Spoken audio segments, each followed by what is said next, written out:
There are some people that think that the first French fry was cooked in France, and they're wrong. And some people will also say, no, it's Belgium. They're also wrong. The first French fry was cooked in Greece. I was going to interrupt you. I was going to interrupt you and ask you, like, very angrily where you were going with that bit, but I decided to let it sit and, like, maybe he's going somewhere with this. Maybe the payoff will be good. No, it wasn't. No, it was great. I should have intervened. I'm actually glad Matt talked during an opening for once. Christ, Top quality, Tim. Matt. What? Do. Don't fucking drag a man like that, Jesus. I said it was a good show. Yeah, but Tim, you said I'm actually glad Matt talked in an opening for once. Yeah, because normally I'm not.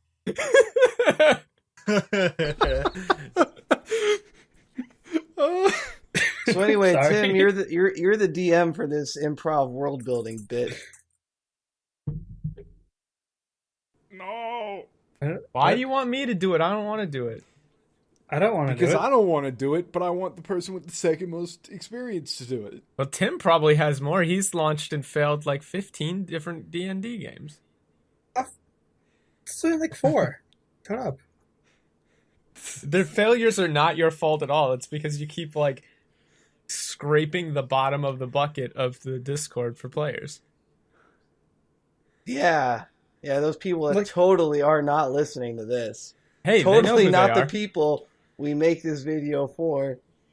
Any dang way, this is take 2 of our attempt at showcasing what it's like to actually run a session 0 where you actually, collaboratively build a world and build a game with your friends that you can then play in and, tell good stories and make good characters and have fun. Because, hot damn, have people been constantly like, what do? I don't know what to do. I'm confused. How do I make up my own world? Everybody came up with characters independently and then showed up to a game where nobody had any real reason to be there and nobody wanted to do anything. I'm so confused. All right, Why so didn't they want to be caravan guards? here's the concept. You guys all meet in a tavern. Oh boy.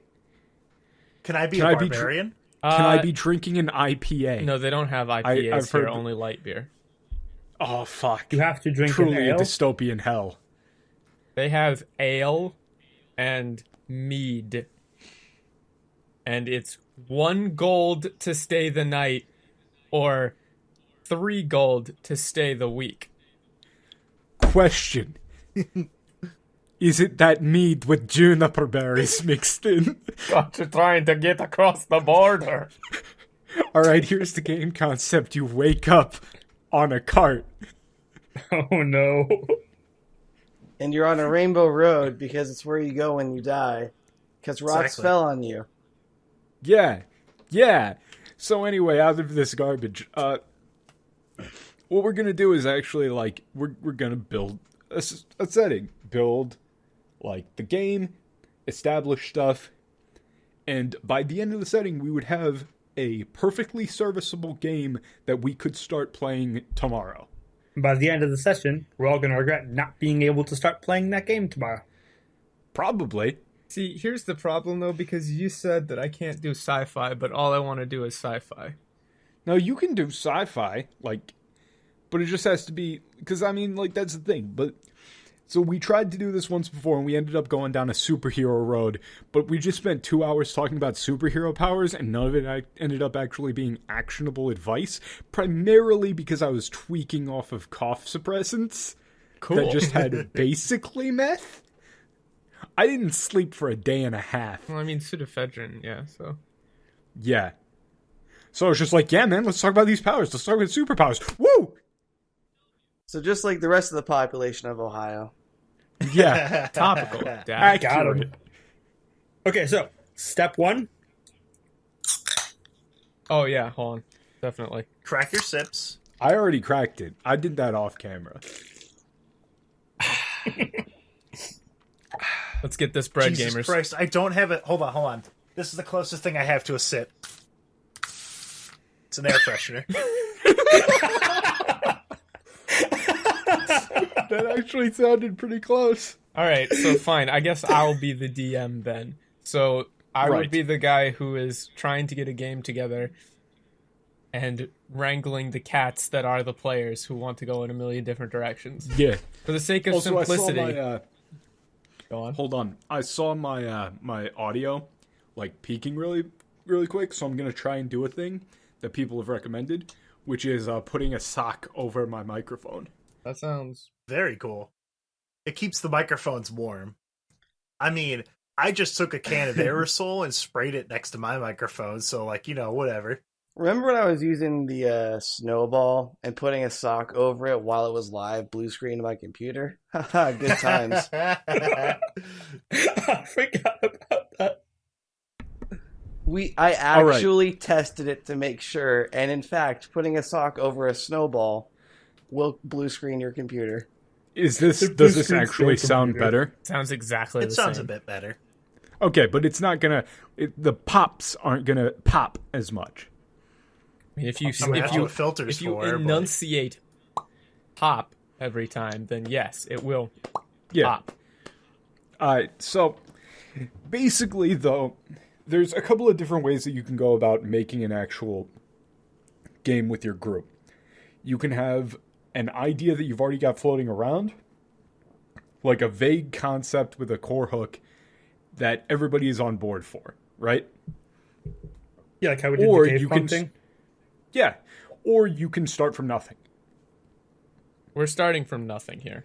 Also, I'm gonna Yeah, keep I it think- to like, because nerds are like, I'm playing like D&D and there's all these classes and stuff. I'm just gonna keep it to like basically fantasy, because Places that's where fair. somebody could be a magic user. Yeah. Right. I mean, typically when I do world building stuff, I tend to avoid like magic users as bog standard by the book, definitional. This is a wizard. I mean, they don't have to be. I mean, they don't have to be, but I'm just saying, like, the level of abstraction that I would go to generally involves, like, reflavoring the concept of magic into something completely different because I'm ignoring the flavor text for magic entirely. I mean, you could like play pretty much any class in like a hard sci-fi no magic setting too. It doesn't really matter very much. No, you definitely Dude, can. that would be sick. Like, the concept of a fucking, like, the druid concept, but in, like, hard sci-fi? Rad. All right, well, then fuck it. Let's just go hard sci-fi because I read all the culture No. novels and I want to do it. No, Space no. I'm not truckers. doing culture. I'm not doing explicitly an other world. I'm just going to go sci-fi and make it a game. I mean, Revival is basically a sci-fi game. Shut up. Just so I'm going you to know. do... I got an idea now. Shut up. What's pitch your idea? All right, so here, the idea is that it's not the culture universe, okay? So I'm not going to get into that kind of minutia. It's the I'm just... vulture No. universe. I can't believe it's not the culture It's not series. that. The concept is there's in this galaxy there are very, very few uncontacted civilizations left. Traveling in between planets is very, very difficult.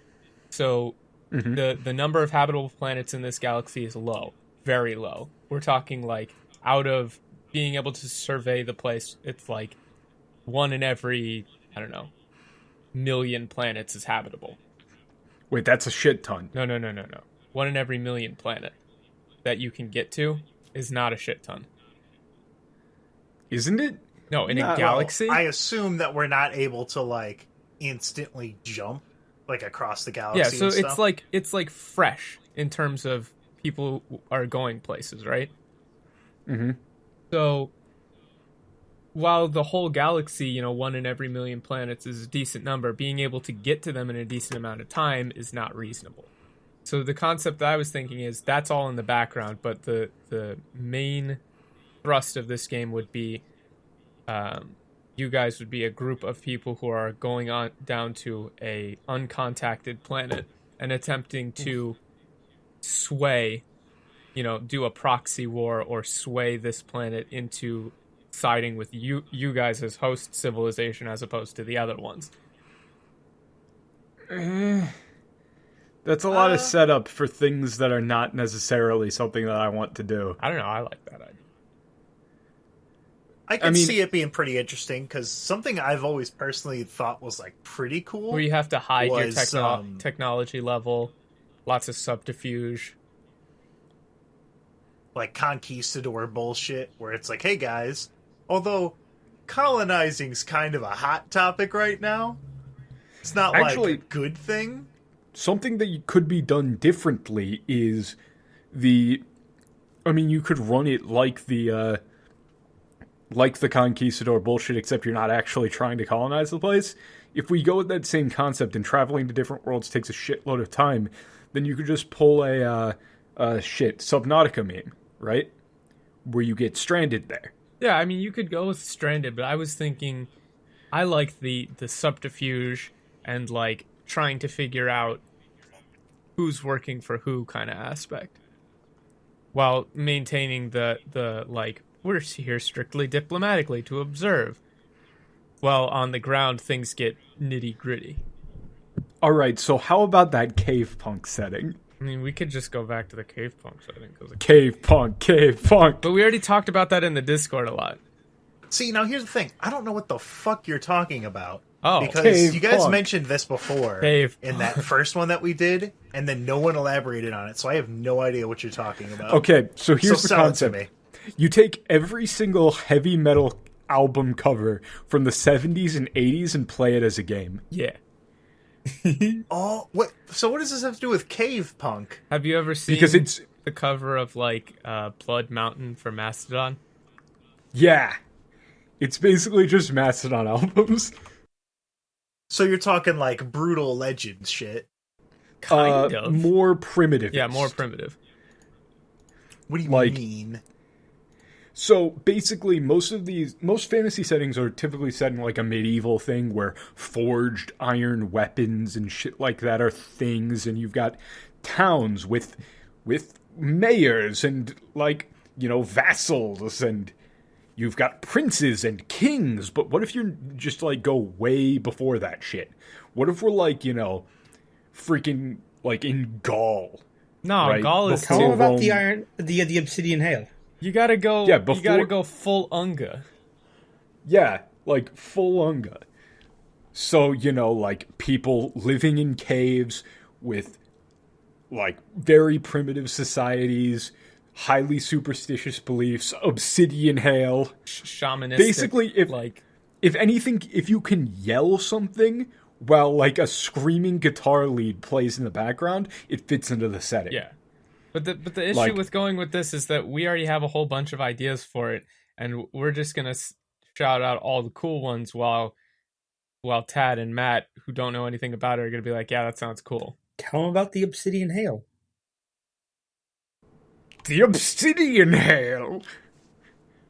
The fuck is obsidian hail? All right, so like conceptually speaking, the idea is that this place is a planet that's perpetually locked, or at least strongly locked for the time being, in a nomadic / cave dwelling mode of life due to the obsidian hail. What's the obsidian hail, you ask? Well, this planet was hit by a fucking giant ass rock, you know, maybe a couple 100,000 years ago, which sent a whole bunch of volcanic glass into the atmosphere, making a bunch of rings, but it's unstable, and that volcanic glass comes falling down periodically as it circles the planet, making obsidian knife hail, which is metal as fuck.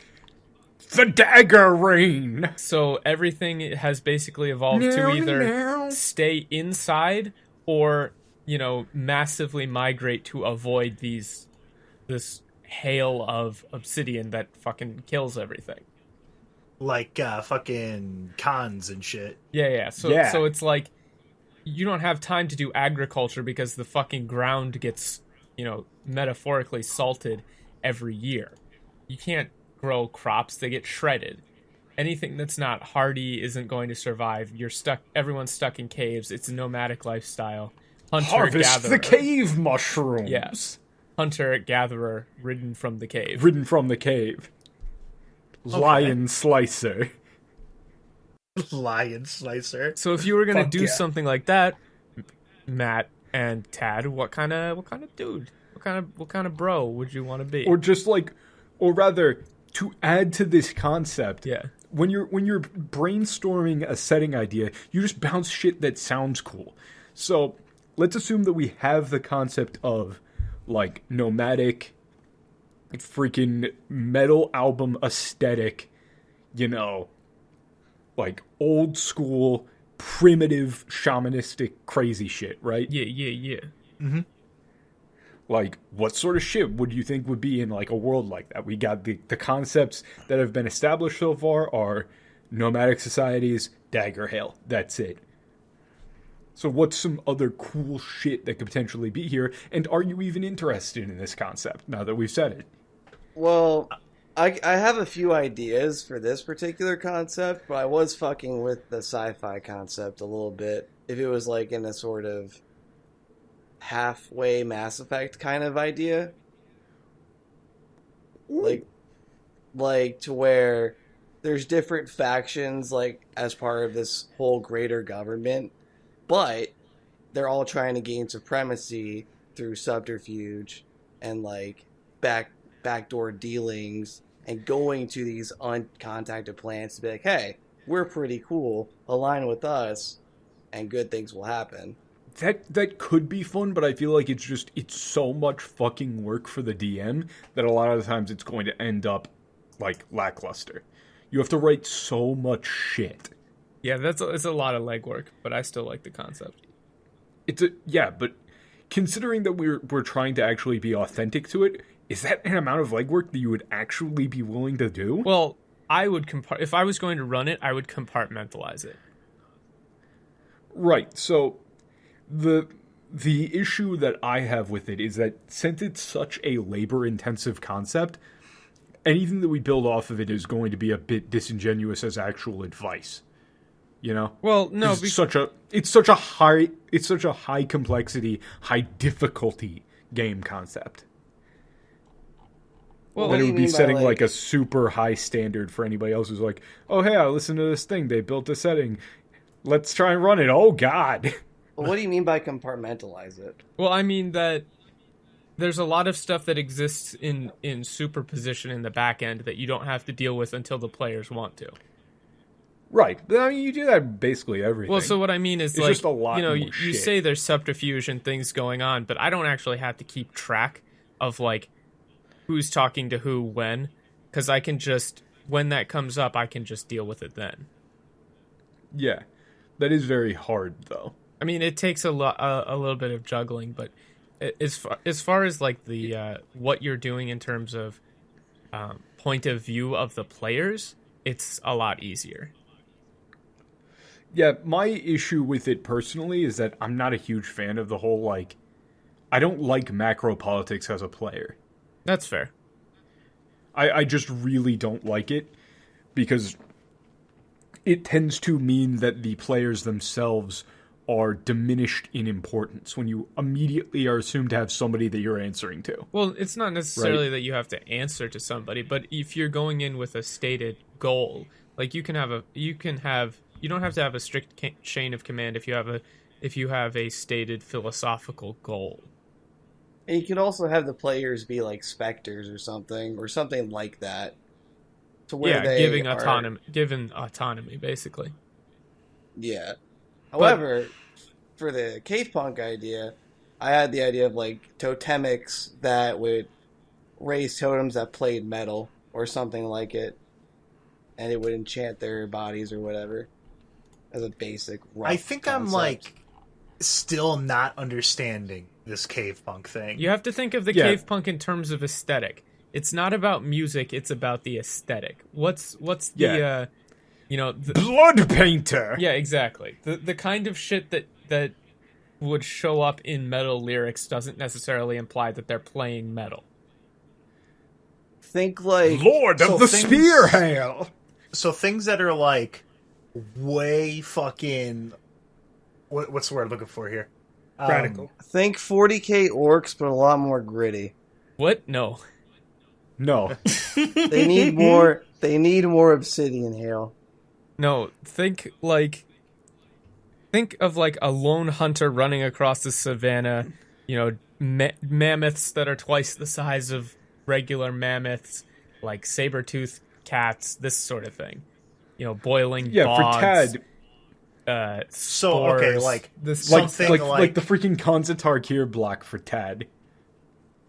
Okay, like that so level of the thing shit. that's coming to mind with like this kind of setting is like, dude hunting down like these fucking crazy saber-toothed tiger looking motherfuckers, and then like wearing their skin like an old ass fucking skinwalker style. Yeah, the saber man. Right, but the saber man, but like actually, and then you can go more mystic with it. Basically, think about imagine like the crazy bullshit that people way back then genuinely like potentially believe, but just make it actually real. Yeah, like Someone's shamanistic idea level. for a character was like getting tattoos of the things he hunts.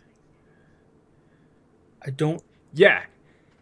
Do you remember what I'm talking about? Whose character? Yours? Yeah. No, not mine.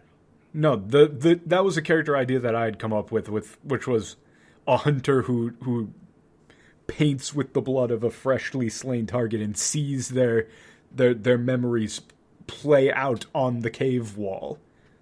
Hell yeah. Yeah, it's just like mystic bullshit. Yeah. The more mystic, the more bullshit, the better. It's Or, awesome.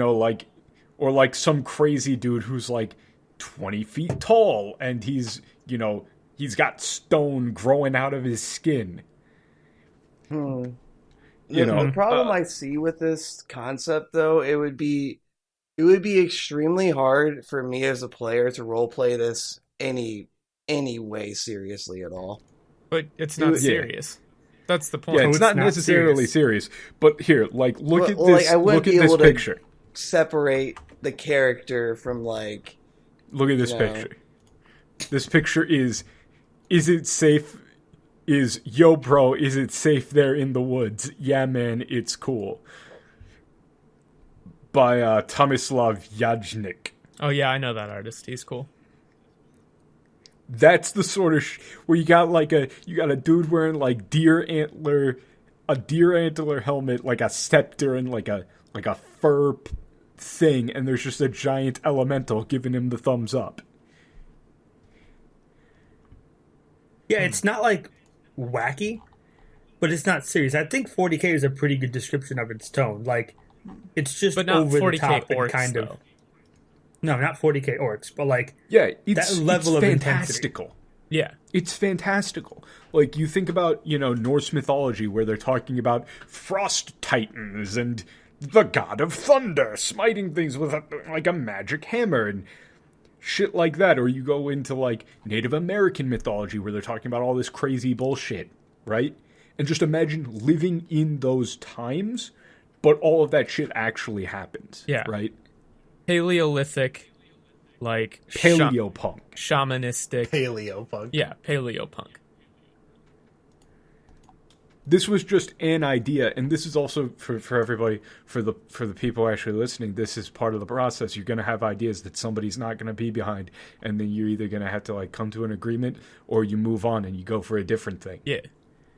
Yeah, like You're going to have multiple ideas that you're going to think like, oh man, this idea is a slam dunk. But if somebody doesn't want to play it, they don't want to play it. I should proffer. Yeah, like I really want to play this idea, but if everyone isn't on board, well, if someone's not having fun, we're all not having fun. I would play it as a one shot. I wouldn't play it as like an extended game. I don't think. I just wouldn't be able to get into character. That's fair. I think because me and Matt like aren't like Paleolithic stuff. To me, I have this thing where like ancients history, like Romans and before that, like I've got like zero. It's very rare for me to have almost zero interest in something. All right, that's Roman not a like war historical stuff game. is number one on that list where I don't give Yeah. a fuck about it. okay. That's like, totally fine. I like the nature stuff. I like nature, shaman, deer antlers are fucking cool as shit if you put them on anything that's not a deer. Stuff like that. I like that. So I'm digging the I'm digging that aspect of it. Well, I've got a couple of other pet ideas. Actually, then I kind of have, like, there is a cool idea that we have for that, because somebody was like, I cannot for the life of me. Actually, I think it was a spin-off of one of Tim's game ideas. The concept of, like, trying to make a villain that the players actually actively hate. Right? Oh, what, like an actual villain? Villains are the hardest thing to craft, honestly. Right. Where I think it was in Tim's game that is absolutely in no way just Terminal Redux by Vector, the album. Not at all. The main bad guy isn't named Cygnus, and the country isn't Tequila. They totally are. Yeah. I mean, you can now, just why does steal Tim get things. to do that, but I can't do the culture? They're hunting for Because- the Manufactorium in Terra Z, which is a ruined city full God! of ghouls. Now, here's That's the so fucking sick. thing. Why does Tim get to do that, but I can't do the culture? That's so Because fucking Tim's cooler sick. than you. Bullshit. But that got me thinking, like, I'm with Tad in that, you know, we've done sci-fi, we've done, like, high-minded shit. I kind of am down for this, you know, like, for that sort of nature-y thing, right? Like, really, really, really low tech. Well, Or a sci-fi thing that has that feel. Well, I was thinking I could pull out one of those gate memes, just done more interestingly. That could potentially be fun. I really, really, really wanted to do the I always thought Oh, what? Fuck alt No, history. it's not alt We're not history. doing alt history. it's not alt history except for the tiny little bit that's alt history. I've always found alt history. the aesthetic of like lichdom and necromancy and that sort of thing pretty interesting. Especially This is the aesthetic that I'm looking for now. This is art by that same artist guy, except it's like some big skinwalker thing, and there's a knight that's bleeding out in armor, and he's giving it the middle finger. hey, fuck you, buddy. This sort of energy. Like, unironically, the energy from that first picture is like, that's the thing that I want. True. I want fantastical, like, nature-y bullshit that isn't like, whoa, that's incredible. It's more like, oh, hey, that's, what's his face? The Walking Mountain. He's cool. What, like a Mushishi kind of meme? Kind of, potentially. But, you know, like, if you were thinking about that sort of setting, and even with the cave punk sort of thing, it's not like there's normal people and then there's weird stuff. It's, you know, that's just things. Okay, right? I've got a concept for that then. All right, so Because, like, look at that fucking dude. He's got, like, little cat ears, and he's giving the guy the thumbs up. all right. And you're just like, hey, bro. Hey, giant elemental dude. Are those woods cool? Are we cool? Can I go down into those woods? He's like, they yeah, can't. man. They can't see the picture. He can link it. Not Yeah, hard. and I literally just, I gave the exact name of the art and the artist. No, you're gonna It's- link it, but the like, title of the art is "Yo, bro, is it safe in those woods there?" by fucking Tomislav. What was his name? Tomislav, that's a Jagnik. gun in Team Fortress 2, my friend. Its last name is spelled. I cannot pronounce this name whatsoever, but it's Jagnjic. Look, I've got a meme Jagnik? for this now, so let me detail Yeah. my meme. What is the biggest? give us the meme. What is the biggest issue with nature stuff that isn't you guys are the only ones there?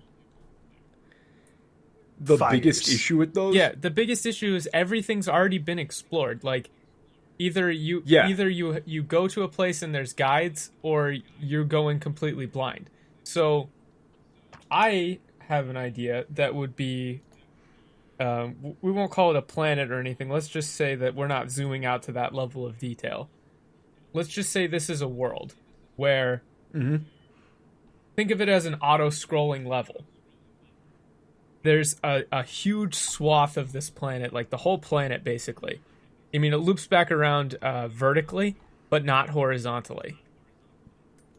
Ooh. So it so scrolls you can never to the leave right. it. And things in the past to the left, to the west, disappear, but new stuff to the east constantly appears on the horizon. So if you're at the barrier and you keep walking forward, you generate more and more and more and more and pull the world forward. So people keep heading, people keep exploring, and as a result, like, the world keeps, like, growing and growing, and then at a certain point, like, well, now, okay, this side's gone now. Anything that's in here, is it like... it starts fading away into nothing. It starts shrinking and fading and basically going away. So the as resources or whatever are depleted and people need to move forward into the unknown, the places that people were before start, disappearing. So I was thinking, like... What's the time frame on this? As fast as people want to move forward. If enough people... But what I mean is if you were to... Well, let me explain. I was thinking, if enough people mount an expedition forward, then it starts to scroll. But if like one or two people start going in, eventually they'll just get disoriented and wind up back at the barrier. Mm-hmm, mm-hmm. But so my question then would be, if you just stand completely still and a group of people goes, we're going to go off on this expedition, how long until you fade into nothingness? Well, so if a sufficient number of the population of this so what you're saying, Dad, is that nope, ain't getting out of me chair. What I'm saying is it a potential risk to like camp out for the night and wake up dead? Not that fast, not at all. Yeah, I didn't think it would How be. long Because does I it would think last? I'm talking like we're talking about like the size of a continent. Not like a town, but a continent, so that the back edge of the continent is slowly disappearing and the front edge is slowly appearing. Right. So basically if you're smack dab in the middle, you could live in that area for like, a couple years without any issue. Maybe about 10 years or so if you were smack dab. Now, but if for some reason everybody or a significant number of people start to move forward quickly, that will speed it up. And then that immediately makes me think, okay, how can you fuck this up? Right? Exactly. So my idea was, for whatever reason, things start generating from the nothingness behind. Yeah, or it starts scrolling a lot faster.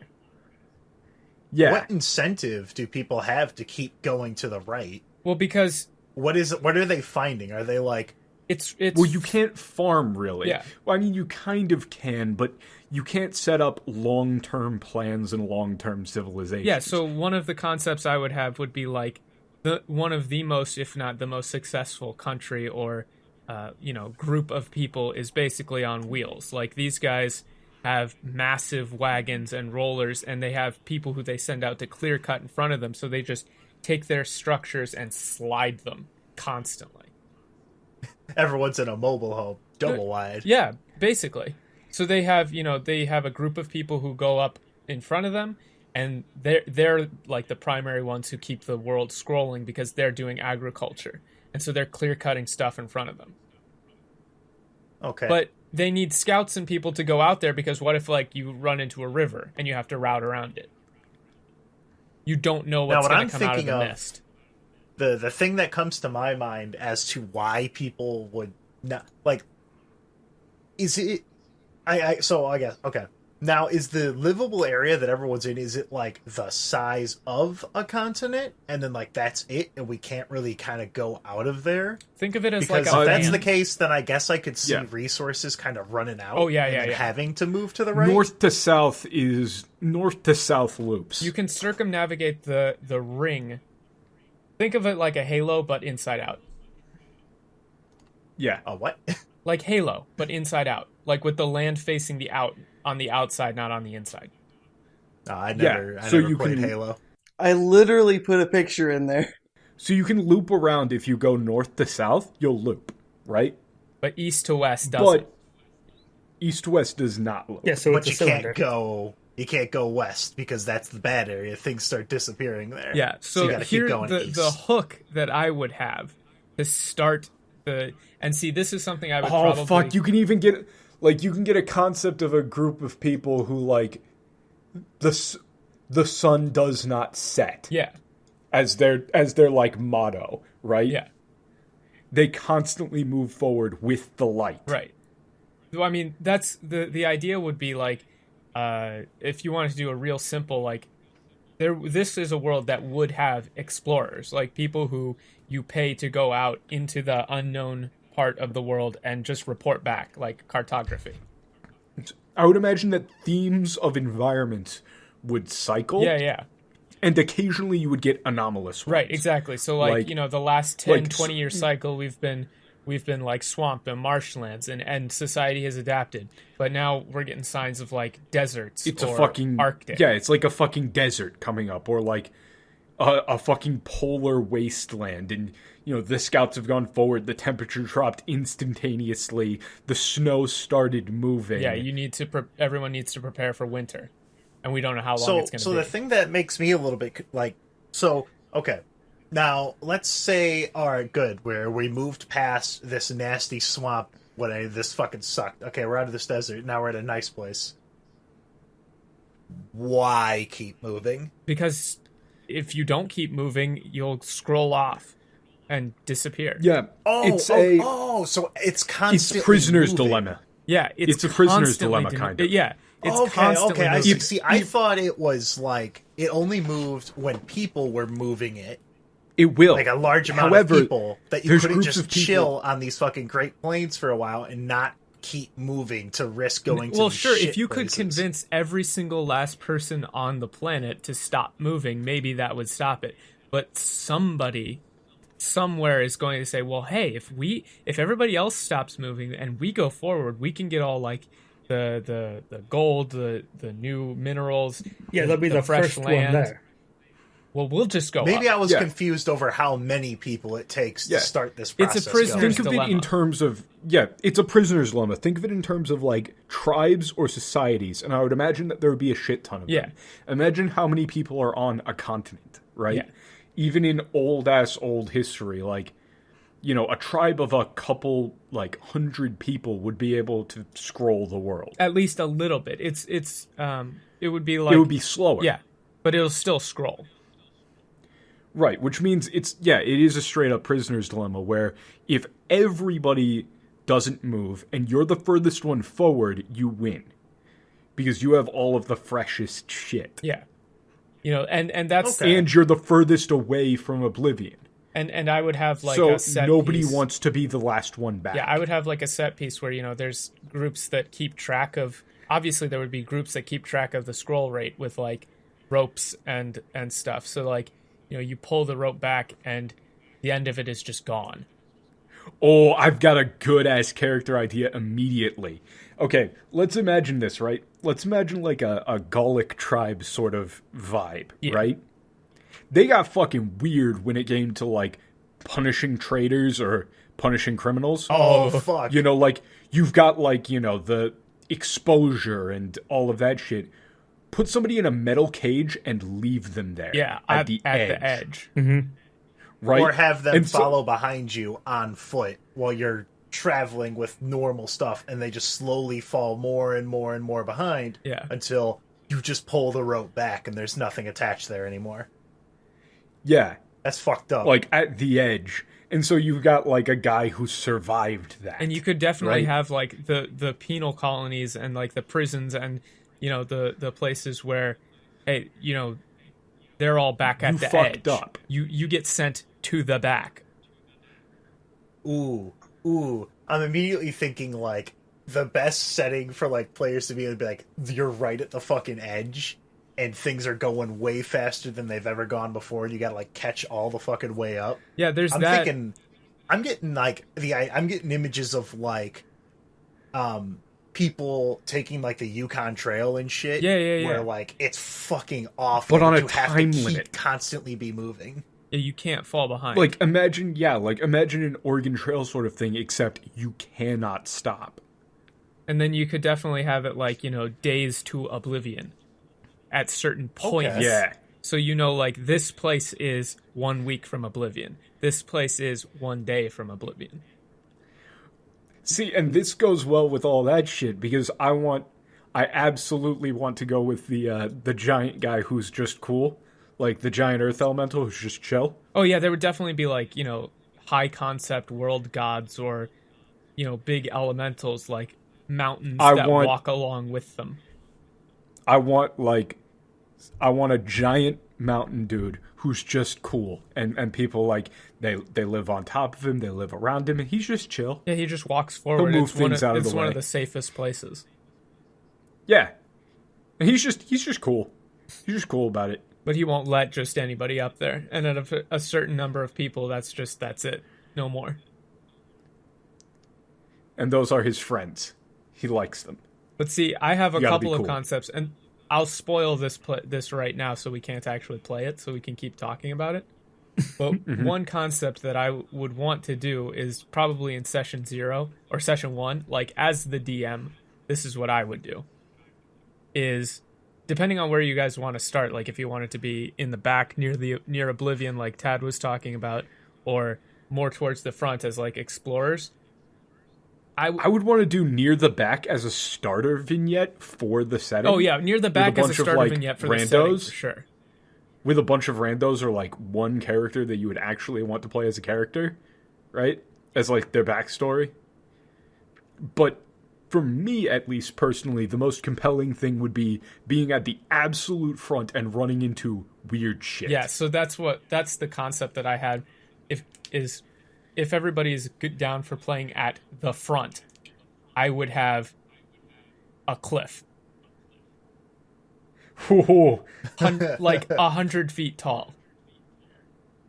No, it's got to be further. 200, 300 feet tall. Just sheer cliff. Scrolls onto the world. And this is the first time this has happened? Oh, yeah. Yeah.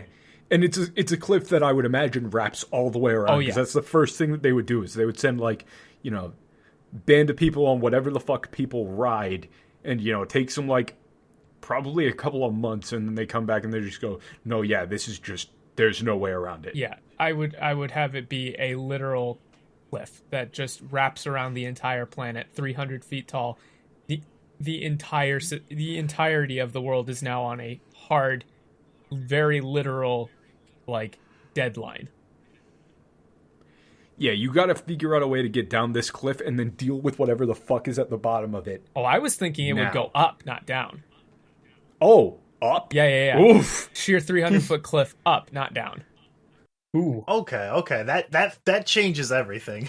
Because down is easy. Down you can maybe do gliders, you can climb down. I'm Rappel. talking up. You have to send people up with climbing tools first. Yeah. And Ropes, then maybe bridges, potentially try to build like a pulley system to hoist people or up, a but ramp damn. or something. And you think some A people would ramp try would and be take way the advantage fuck of the too long. situation and use this natural barrier to stop people from moving forward? Oh yeah, so like imagine it comes down to the wire, like if you get stuck down there, you don't have enough time to get up. That's it. It's like a hard sieve that's just going to force society through it. But then I would be down with that only if the actual hook of the game was the thing that's on top. Oh, of course. No, yeah. The hook of the game is not. That would be like the first session. Of course, that's why I said getting over session the cliff. number 1 is, Get over the fucking cliff. well, session number 1 is, oh fuck, there's a cliff. This has never happened before. What do we do? And then figuring out how to get over the cliff, and then obviously the party is going to be the ones who are the first up the wall. Mm-hmm. Yeah, that's an option that I would be down for. The other thing that I was thinking of doing would be something genuinely just off, right? Like, you've gotten polar things have happened before. You gotten some deserts in recorded history. You gotten tropical things in recorded history where it's just like a huge ass sea, and now we got to build some boats, right? Yeah. And sail into the unknown.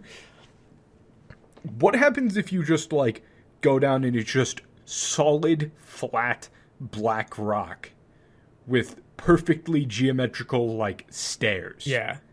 This was what I was thinking when you first brought up the idea. I was like, okay, they're going, and then they're finding shit that, like, someone made, like, this is very clearly something that was made by like a civilization before them. It's like, oh fuck, hold the fucking phone. Oh, Jesus. Yeah. Or you go the opposite direction and you have things come from the oblivion and rush into it and rush back into it. Or you could also mean? you could also have the stuff from the new part, the part that's being generated. You could have it start generating things that had already gone through the oblivion, and now you get to see the aftermath of what happened there. Oh god. Yeah. So like, so you know, back. a slice. The things in the mist are hungry. Yeah. So a slice of like the penal colony. Yeah, it's not comes oblivion. through, and you see that the bones are all torn to shreds. You know, there's very clear, obvious signs of a struggle. And then it loads in again, and you see the similar mist that you would normally see at the back. Yeah, at the front. Except now it's moving forward. Okay. You could do, I mean, those are all options. But I think this is an interesting world to play in. No, yeah, this is a good idea. It's an interesting concept. I was saying like there could be a church that sees itself as like the wardens, like the prison wardens of the planet, Oh, yeah. to where they decide who, because they see it as some sort of divine punishment, and they've been chosen to keep the progress moving. Well, Some kind of my punishment issue where, like, with- we have to keep moving and leave, like, our sins behind and shit. Yeah, Yeah. and I could play a character. It's like, okay, we're guardsmen, but I want to get the fuck off this rock. I'm not a prisoner. Okay, my issue with that thing is that this, you have to keep in mind that this is reality for these people. The concept of a different planet isn't a thing, right?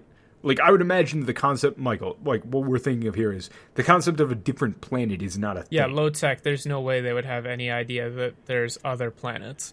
Like, this is just what life is like, right? Yeah, because It's not like we can escape this cycle. This is just how nature works. That would be like thinking that, you know, somebody would try to escape the cycle of day and night. Or like the seasons. Yeah. Where it's like, it's bullshit that the winter kills us all the time and the winter is the punishment. Nah, that's just how things work, right? So you have to keep that in mind as a constant, that these are the established normal things for this area. if This is baseline normal. if you The were going to cliff, do though- something like that, like a church or an organization, I would go more like caste system, where like Yeah. people are rigid. At least in this group or in this civilization, people are pretty rigid in terms of caste. So like, you know, people And towards the caste back. determines how far forward you get. Exactly. Low-level cast members Yeah. are walkers. Where the highest caste is in the center. Yeah, not at the front, but in the center. And that would be the same people who are clear cutting everything and rolling forward. Yeah. Yeah. Because the center is the safest place to be. You don't want to be up front because then you have to deal with all the weird shit that comes through. And you don't want to be in the back because of constant risk of oblivion. Being in the middle is being in already tilled fields and, you know, already built towns. Yeah, and the church, if it's low tech, the church would have a ton of authority. Well, I would Because- think less church, more society. More. Yeah. Okay, yeah, we can do that. Try to It's jump a out of... Snowpiercer sort of meme. I would jump out of your... Oh, God, this is going to make me sound like such a fucking douchebag. Hell But yeah. this is going to be seriously the douchiest I love thing these sentences. that I've ever If you said. use the word modality, you're dead to me. No, I was going to say we should try to go away from a Eurocentric view of early history. No, that is true, though. But It's true. But that's actually Like- good advice, because here's the thing. A lot of people... Look, if you're listening to this podcast, odds are you're an English speaker, a native English speaker living in basically Western society.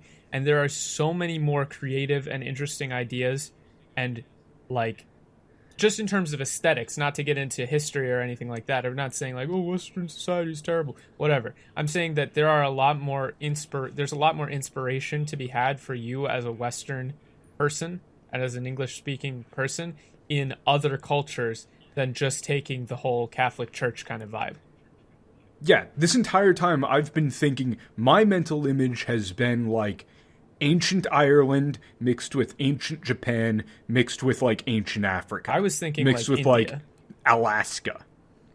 Just mix everything together. But basically ancient. non-European, non-like basically things that are not Abrahamic in nature. It's a good way Right. to get out of a Pre lot that. of common tropes, and it'll give your game a lot of staying power because you'll have less tropes to deal with. You know, you won't have priests Yeah. and stuff. You can have shaman.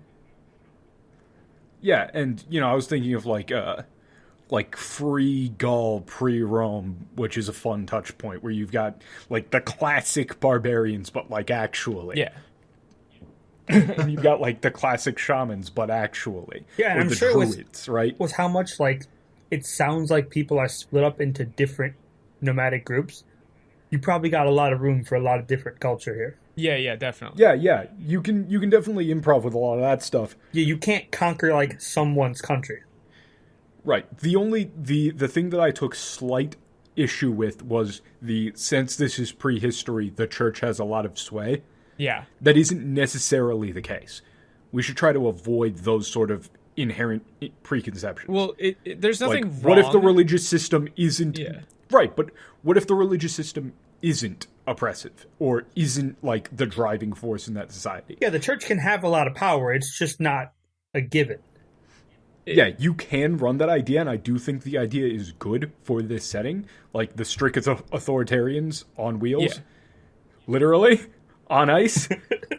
I mean, no matter what, you're going to have, like, if you are constantly moving from oblivion, that's like, that is always going to be, like...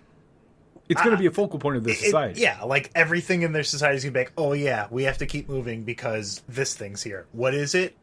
Fuck, I don't know, whatever this religious thing that we've come to agree on, that's probably what it is. Well, yeah, and then you could have all sorts of weird beliefs and stuff, like whole groups of people who just decide, nah, we're just gonna sit, we're just gonna go in, and then Because never how long does come it back. take to go from like the front all the way to the back? You know, I don't know. I'd have to think about it. How long does it take to go from, like, France to Turkey? Yeah, something like that. You know, Europe size. Or, like, Spain not to USA, Turkey? but like maybe half the width of the USA. I Yeah. could see a group of people just be like, you know what? Fuck it. This is a nice area. I'm going to settle here. I'm good. Like, Not if getting out other of the people chat. are smart, they'll stop here too. I'm done. I'm not going to keep chasing this shit. I could see that being, like, somewhat common. Like, let's just have a nice Yeah, few once you get, years. like, super old. Yeah. Like, I'm going to have a nice, like, 2 years here. I don't know if it's years. I don't know how long it takes. It would vary a little bit, but depending on where you stop, 5 to 10 years. Okay, 5 So- to 10 years. That's good. I'm starting to get a bit more of an idea for the Oh, thing and that I could was be thinking super of the interesting guy. for people that decided, like, fuck it, I ain't going. And then, like, when people have to start going back, now all the people who are way the fuck in the back are, like, now they're technically in the front, and they're having all these people come back, like, past them where they stopped in all these areas and shit. Yeah, That if could we be really went with fun. that idea.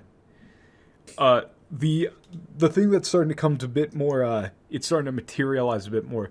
Like the super, super old, like Babylonian shit, where a deity would be an actual physical statue, Yeah. right? And that would house the thing, right? Yeah. So assume that that's actually true, and assume then that if everybody gets pissed off, they leave it behind to oblivion. Oh, that would be sick. Yeah, because I feel like kill their possessions. Yeah, because possessions as a whole, if you have to keep moving, you're not going to hold on to frivolous bullshit.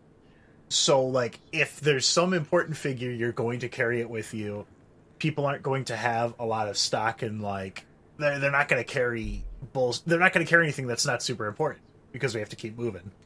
So, yeah, that's a pretty good idea for like this important religious figure. We carry it with us because this is the most important thing to us in our group as a whole.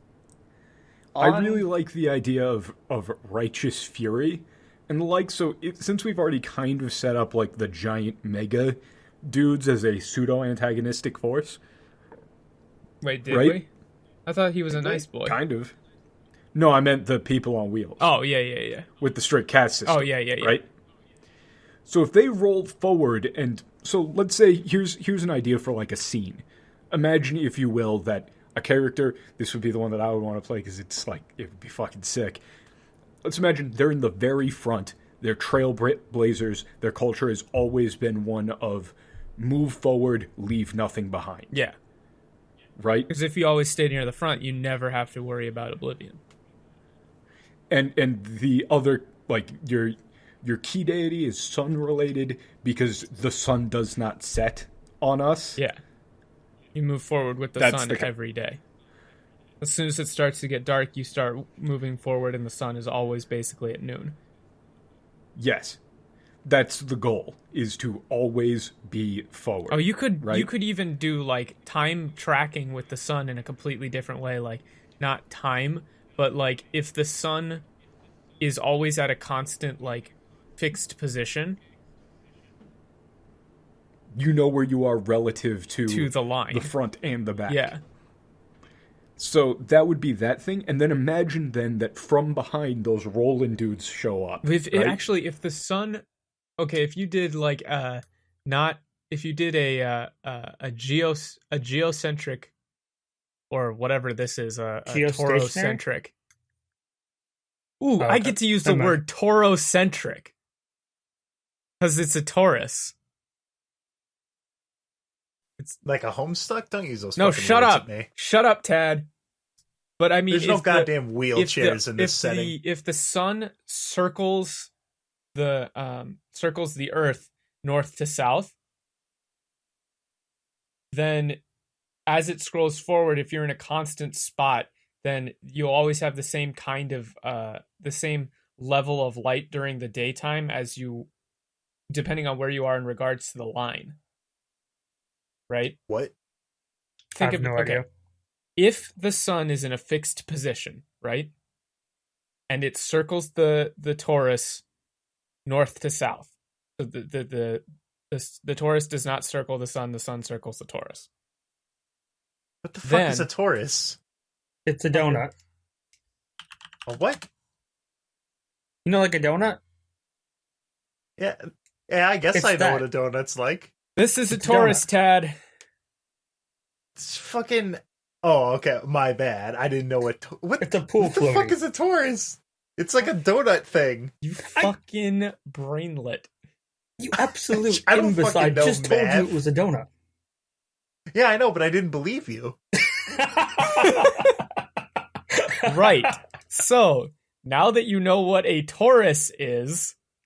So the sun's in the donut hole. No! It's on the outside I don't edge. know what's going on. God damn it, Tad. The sun is revolving around the donut. The sun goes around the outside of the donut, okay? In a fixed position. But you are moving from the inside edge of the torus to the outside edge of the torus, because that's where the new land generates from the inside. And it moves and wraps back around to the outside where it goes into oblivion. So if the sun is circling the torus north to south, then you will always have the same level of sunlight at any given position on the torus relative to the line of New Earth and the line of Oblivion. So the very middle will be noon, always. When daylight is, it will be right above your head. But if you're right at the front, it'll be like dawn, always. So if you're way in the back, like it's getting to be twilight evening all the time. It will always be the brightest it will ever get is twilight. Yeah, which is thematic as fuck, honestly. I love it. Yeah. So my idea then is you've got like the sun barbarians, Yeah, they right? chase the sun the nomads. forever dawn. Yes. The sun does not set, we do not rest, etc., etc. Well, the sun would set on them because it goes around right, north but to that's south. the motto. Yeah, I get it. That's the motto. So you run into like the roly dudes, right? The That also highly means like the highly like stratified, systemized people, and they aren't gonna like that shit, right? You try to encroach on our land, and we're going to fight you off. And so what happens then when, like, obviously you lose that fight, because these people all have, like, they're the most advanced technologically, right? Right. Mm-hmm. So then you get sent all the way to the back alongside your actual physical statued patron deity, right? Oh, that's fucked up. And that... Wait, so so you're each person sitting there would have in like a... You're the last of the last survivor of your clan. You're stuck in like a metal cage strapped to the ground with the statue behind you, right? And in a last act of pure indignation as the statue starts to disintegrate, like, you know, you get infused with that energy and just bust right out. No, you know what I would have it The living avatar. Oh, I would have it be like, as you and the deity reach the line at the same time and they start to dissolve, like you can the back of the cage is now gone, but to get out, you'll have to, you know, like fucking Battle Royale, you know, you have to go into the blue. It takes some damage to go out, back, and come. So you would be like the only guy who... And you get refused. Yeah. You get refused with the parts of you that are missing are refused with the deity itself. And you are now the living avatar of the last of your kind. Yeah, you would be like Okay. the only one who has ever gone into Oblivion and come back. The Oblivion Walker. Even if you were just there for a little bit. Yes. That would be my dude. Full on like savage rage. Now I want to talk about the people way at the back. Now, when I think of people at the back, they always have like it's looming right the fuck behind you. If I can interject, when you said, let's talk about the people all the way in the back and readjusted, I just imagine you pulling up a chair, putting one foot up on it, and throwing a coat over your shoulder. Let's keep it real. I think at this point, though, we should, like, step out for a bit and just, like, touch base on where we're at with the audience. True. Just because we are deep into these weeds. Well, yeah, now we've got the setting, we've got a couple of concepts, we're working on characters. Well, kind of. We're fleshing out the setting with new areas. We've got a vague concept of a mega civilization that operates on wheels with a strict caste system that's kind of like European inspired, like a conquistador sort of. Really, I was gonna go with like Indian, like caste system. Oh, that could. Oh yeah, like actual like Indian. Literally like caste. Yeah. That could be sick as well. And then you get to, if you go with an Indian-inspired like meme with those sort of guys, you get all of that super colorful. I want to do Jagannath. Yeah, you're gonna do some Juggernaut shit. Yes. That's the name of the thing of the machine, like the wood and pulleys and iron thing that they have that clear cuts forests. Yes. The moving city, The Juggernaut. Jagannath. Sick. The destructor, you know, the smiling face that pulls society forward. Hell yeah, that would be sick. You can't tell the listeners to name a giant moving city jagging off. They won't get it. Jagannath? You don't know Jagannath, the Indian god of the universe? What, you don't know what a Taurus is? Yes, I know you're jacking off, but whatever, dude. Jacking it. Go full butcher Here, Pete. link this picture in it So if because you this have, is my favorite iconography. So if you have the front, which is these people kind of clear cut and shit, and then you have this big city. I feel like everything, well, not, not a big city, but this big group of people. Everything from them backwards, I feel like is going to be influenced by them. Oh yeah, for sure. Because they're the ones. Well, it's just fucking... think of it like stripes. It's all going to be in stripes. Yeah. What do you mean, Civilizations aren't stripes? necessarily going to. Civilizations aren't going to control territory in a spherical sense. They're going to control it in a vertical sense. You guys will have like a from lane. front to back. So yeah, it's lanes. So these guys are going to be very influential in their lane. You could just move north or south and sidestep them. And you could have various other civilizations that occupy a certain lane, but there's people in front of them, and then there's people behind them. And then there's also people to their east. I mean, or there's also people to their south. You could do another thing with the wall concept, like the cliff, if it funnels everyone into a choke point too. Yeah, into a single lane. Yeah. So when you say lanes, you mean like left to right, and then above and below. No. are Lanes different... north to south. Okay, because Yeah. the way you were describing it was really confusing. Think of like a 10-mile from like a 10-mile wide north to south barrier, right? You mean east to And west? if you were north to south. Oh, and right. then if you were particularly influential, Confusing. if you were massively influential, you would control all of the territory in that what is it, latitude? It's like longitude and latitude lines. Yeah. I can never remember which one is which. The ones that you want are the ones lateral, that go... latitude. Yeah, latitude. In the width of your area. Yes. Yeah. So like if you look at like some longitude and latitude lines, like you control degrees. Yeah. So like there would be, the dead center, and there would be a society that controls 10 degrees north and south, but all the way from front to back. Okay. That's their territory. That's basically. right, because it loops around, so you can't really have... It would be very hard to, like, have spots. Well, you can't... Yeah. You wouldn't be able to, because if you think about... If you build a wall that goes north to south, then eventually the entire thing will be destroyed. But if you build a wall that goes east to west, only the very ends of it will be destroyed. You can add to it. Yeah, you can add to it. As you go. Could just build forever. Build the Oh wall. god, there's an entire idea for like a society. Yeah, one that just has a the wall. walled peoples. They just have like a 30-foot wall. They could use the amount of material that it requires, that the wall requires, to gauge how fast the Oblivion is moving. Because they would just take the stuff from the end and move it up to the front. And like a never-ending... Oh god, and imagine if it's like an entirely enclosed like dome. That would be would be like a tube. That would be really hard to do, but right. But I mean that's why it's kind of fantastical I would do and it, magical. No, I would do it like Fushimi Inari Taisha. Oh god, here fuck. we go. The gates. The gates. So each gate is sick. dedicated to like a family or a clan or a group, and they're responsible for moving that gate forward.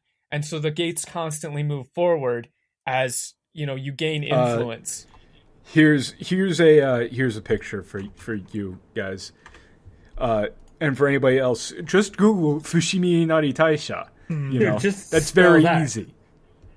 Yeah. Do it. It's a temple in Kyoto. Yeah. So like each family or you got all these group gate. would have a gate that they move, forward. And they're like what, gigantic? Yeah, massive. And so yeah, the walled peoples. I feel highly like they would reclusive, be you cannot get in. Yeah, because at a certain point, if you're going north, it kind of like loops back around. You're at the southern part, right? Yeah. Or east to west, whatever the fuck. Well, remember... So I feel like these walled people would be like at the edges there.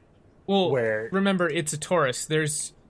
If you go all the way north, you'll start going south. Yeah.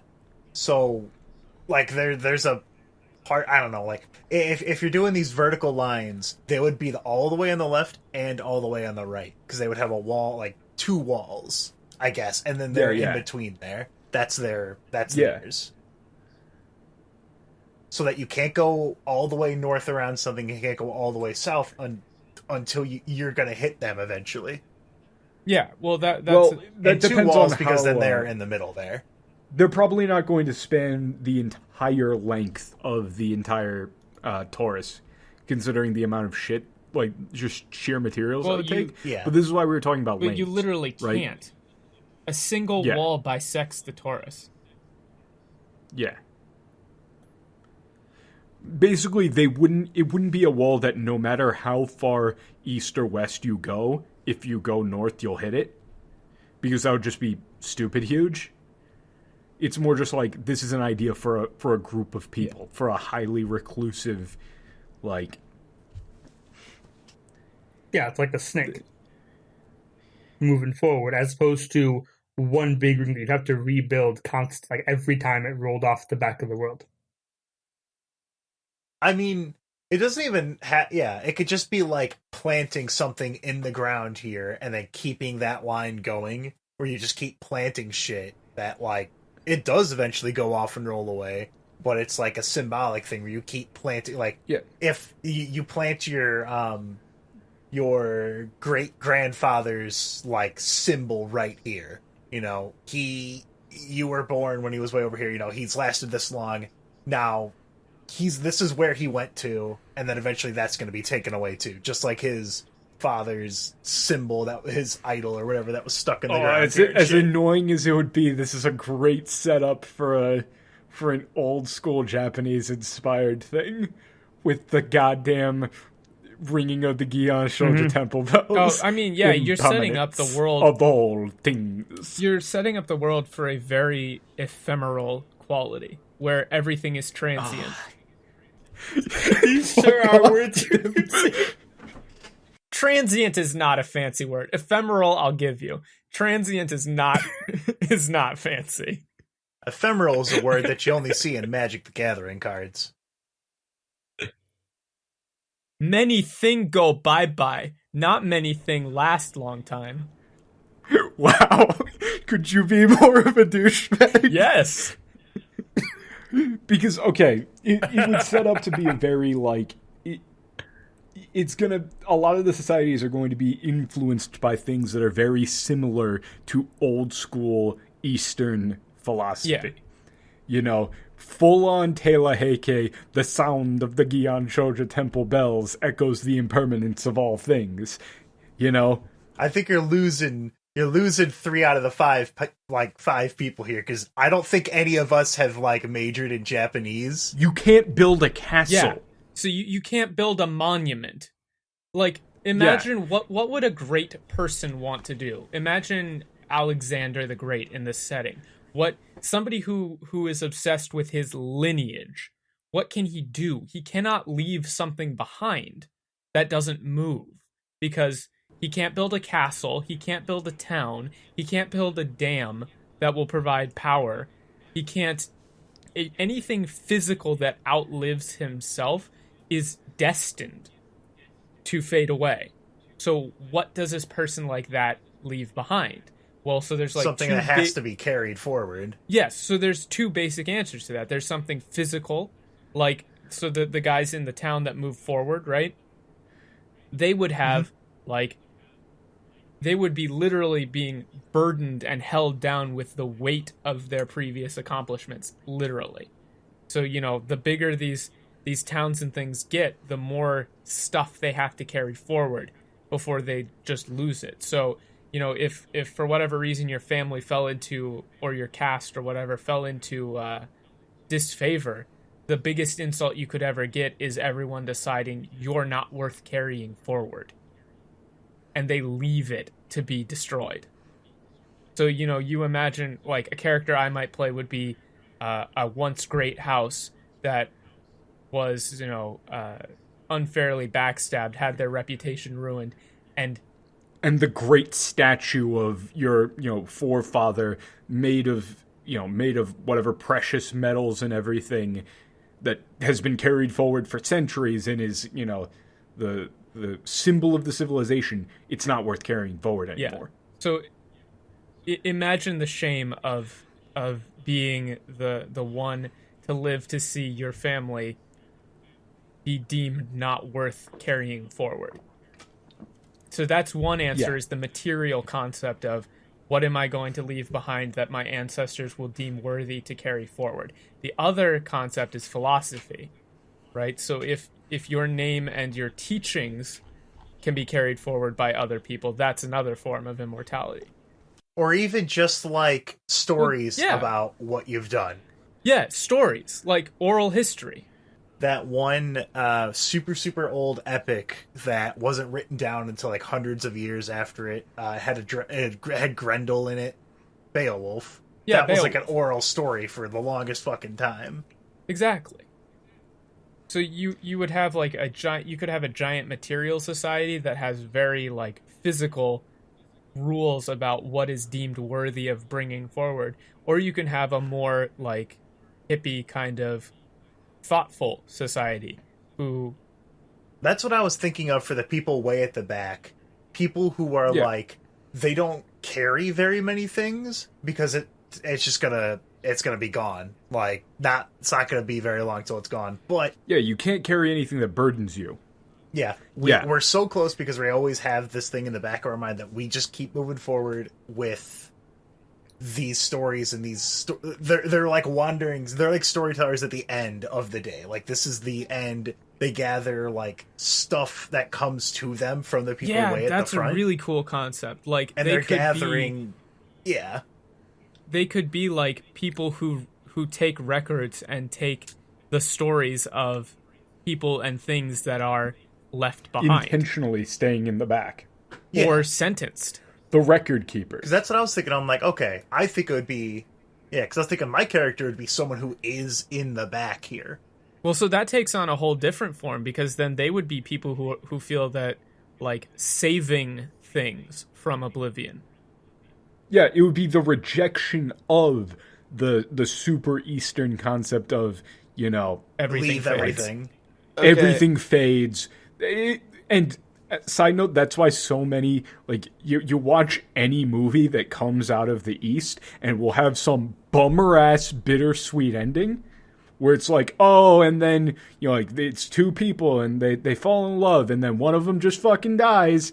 And then they're looking at the grave and it's like, oh, it's so beautiful because it reminds us that everything ends. Okay, so Fuck you. we've got the general idea that it's a whole bunch of like Eastern oriented societies. Not necessarily that it has to be, Well, but it doesn't more that have to be, what we get the idea. So what we need to do now is establish, where do we start? Do we start at the cliff where all these societies are being forced to interact and intersect? Or do we base our characters off something completely different and a different kind of concept of game? Because honestly, I think right now we've already gotten like 3 out of 5 characters. Yeah, and I would have the via lead-in. making the societies. Yeah. And actually, you've already gotten yours too with the super rigid caste system thing. And this is something that I really fucking like doing in collaborative world building. We've each come up with one of these societies, and now we get to make characters that are representative of our ideas of what those societies would be like. Yeah. right. I just want to make sure that we're sticking like to the format here and not like just going straight into let's flesh out this entire world, because we do No, want it's to just like keep it to where we have like just a basic outline of it. Right, but this is the basic outline. You need to have these. You need to have peoples so that people can make characters from those things. Yeah. So like, So we've already got the destroyed frontrunner shamans, the dawn obsessed, the dawn seekers or whatever. We've got the chroniclers. Yeah. You made your rigid caste system thing, or you can make like think of a cool society and then make a character from that. yeah. And like the shaman guy has a perfect lead in with the chronicler, because who else would find him? Yeah. Like, dude who, like, the guy who was, like, super disgraced and stuff, like, that info hasn't reached me in the back here yet. I only know what this dude's already known for. Like, whatever was done to disgrace him, like, my dude wouldn't know that part yet. So you'd have someone who isn't immediately like tossing your shit Well, to I the meant side. I meant for once we Daniel's character, interacted. not the disgraced guy that I was talking about. Because if I was Yeah. DMing, I wouldn't get to play that guy, even though I would. Yeah. True. Yeah, my guy who was going to have been the one who has been touched by Oblivion. Yeah. Who better to find him than a chronicler? And so then the chronicler guy would be like, or could be like, if you wanted to, like, well, this story's not complete now. I need to know why. That's right. Yeah, because he didn't get the ending that everything eventually gets. Yeah, so might be motivated to go, well, if this is what happens when this guy's way at the back, what happens when he goes way to the front? And you could be like, the first chronicler, I mean, in my mind, a character like that might be disaffected with only ever seeing death. Yeah, You know, and like- that also is a very easy lead-in for my guy to get a what is it, a missive from his deity of seek the dawn. Yeah. Right? Which is, I need to get back to the front. Yeah. So, like, if your chronicler guy's like, well, you know, you're in this structure where we only see death, we only see what's at the end, you might, from my opinion, and obviously it's your character, so you could do whatever you want with him, but what I would suggest is, wouldn't it be interesting for this guy to be someone who's like, well, we're not getting the full picture here. Yeah. I want to know what happens at the front, too. Because if without knowing the origin, how can I understand the end? Yeah, people who end up back here will like watch them do whatever. Okay, this person's gone. Here's all this stuff that I got from them. Blah blah blah blah blah. Oh shit! God damn it, he's back. Huh. Yeah, well, like, if honestly, if I was gonna imagine- play someone who's like super I would imagine rigid that into like what this back culture society like this stuff is, you'd be like, well, I guess then I need to keep going because he's not gone yet. Tad, do you think that this is your concept? Do you think that the chroniclers would be non-interventionists? I would. Ooh, they would. Meaning, imagine the scene of you see, like, my guy is stuck in a cage with his deity behind him, and the chroniclers are just sitting there, they're writing down the scene, and they are not helping me. 100%. This is how it's quote unquote supposed to go. Yeah, they just watch. We're here to record history, not influence it. Right. So then you're the scribe who is tasked with writing down, like, my final moments and whatever, and the story isn't complete now. That would be sick. And that's a good setup for there to be two pairs. There we Right? go. This is something that I really like to do. Paired to characters, jump back yeah. out to jump back out to advice is paired characters. Like, if you can make groups of characters within the characters that you're making that are established to have known each other. Yeah. That's one of the best ideas, is because when you have you can still get that like group conflict that's good for parties. Like, having everybody be just super best friend buddies all the time can get kind of boring. So it's good to have some friction, but everyone shouldn't be going off in their own kind of way. It's good to have pairs, especially with 4-man parties. And I think 4-man this is just completely aside, but 4-person parties I think is ideal. Yeah. It's my personal optimal size, but 4 to 5 is my sweet spot. All right, so Tim and Matt, what would you guys do? I want to be a trailblazer. Okay. I want to make maps.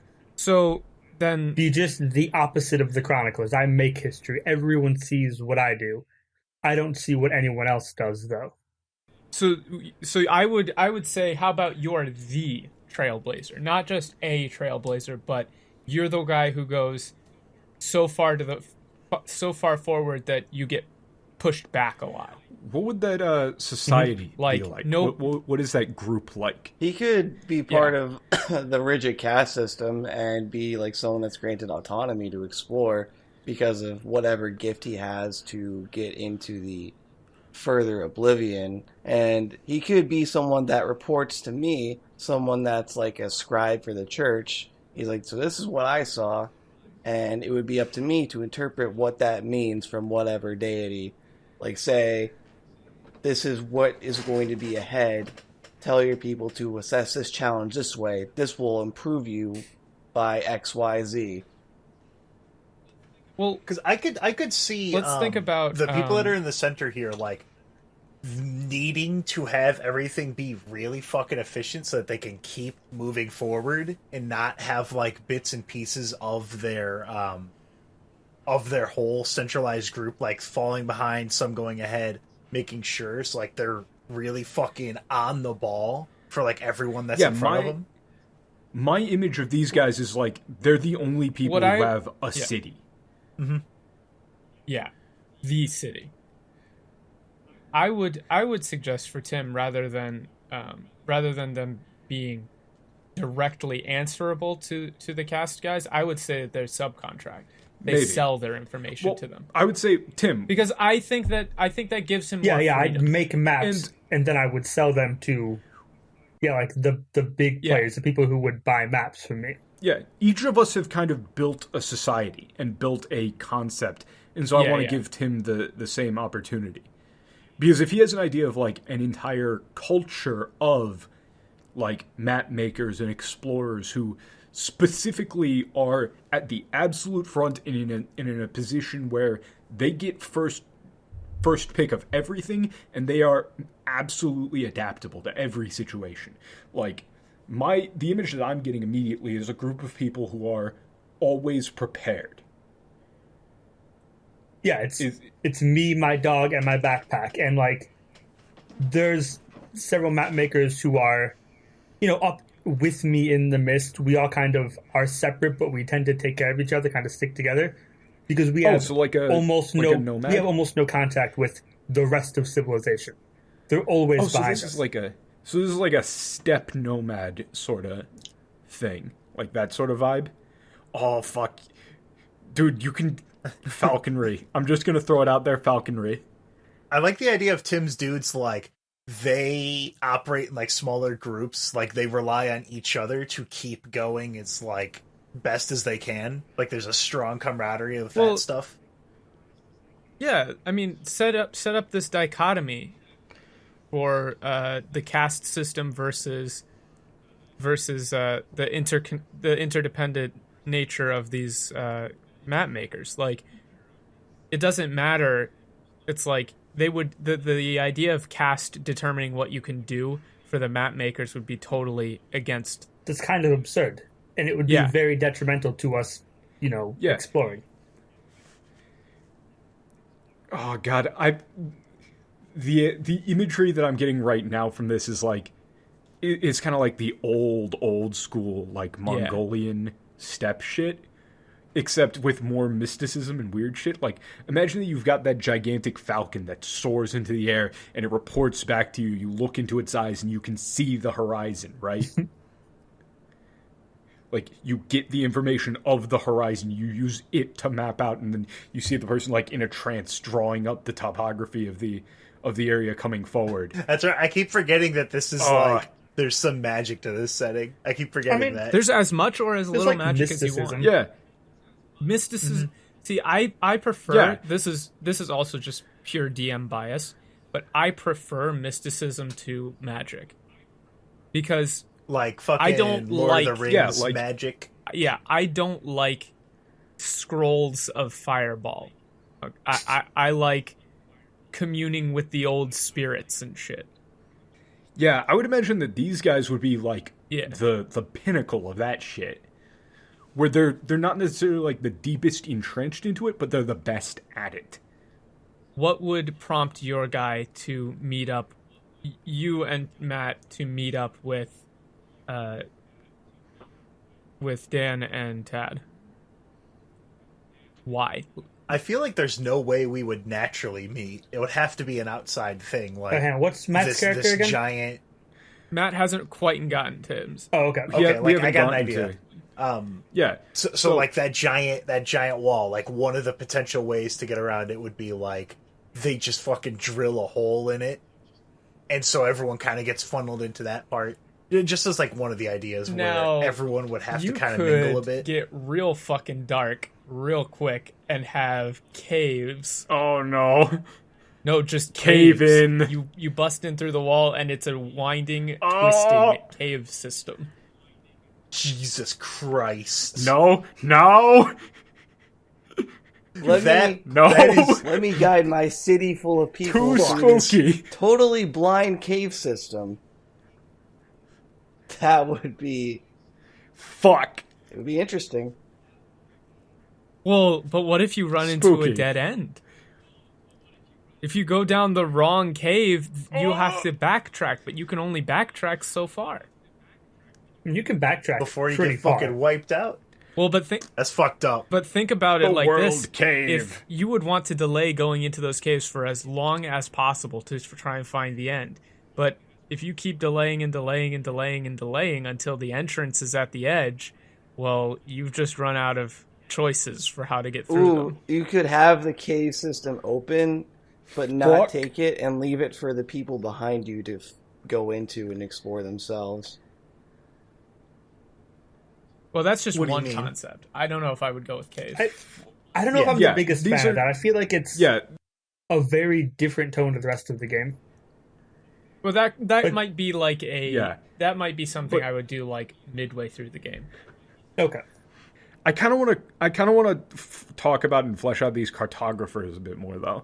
Like because I feel like they would be like like perennially Perennial? Is that the right word?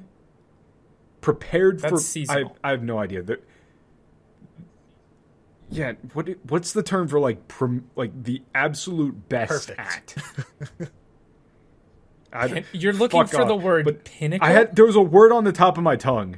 The pinnacle of?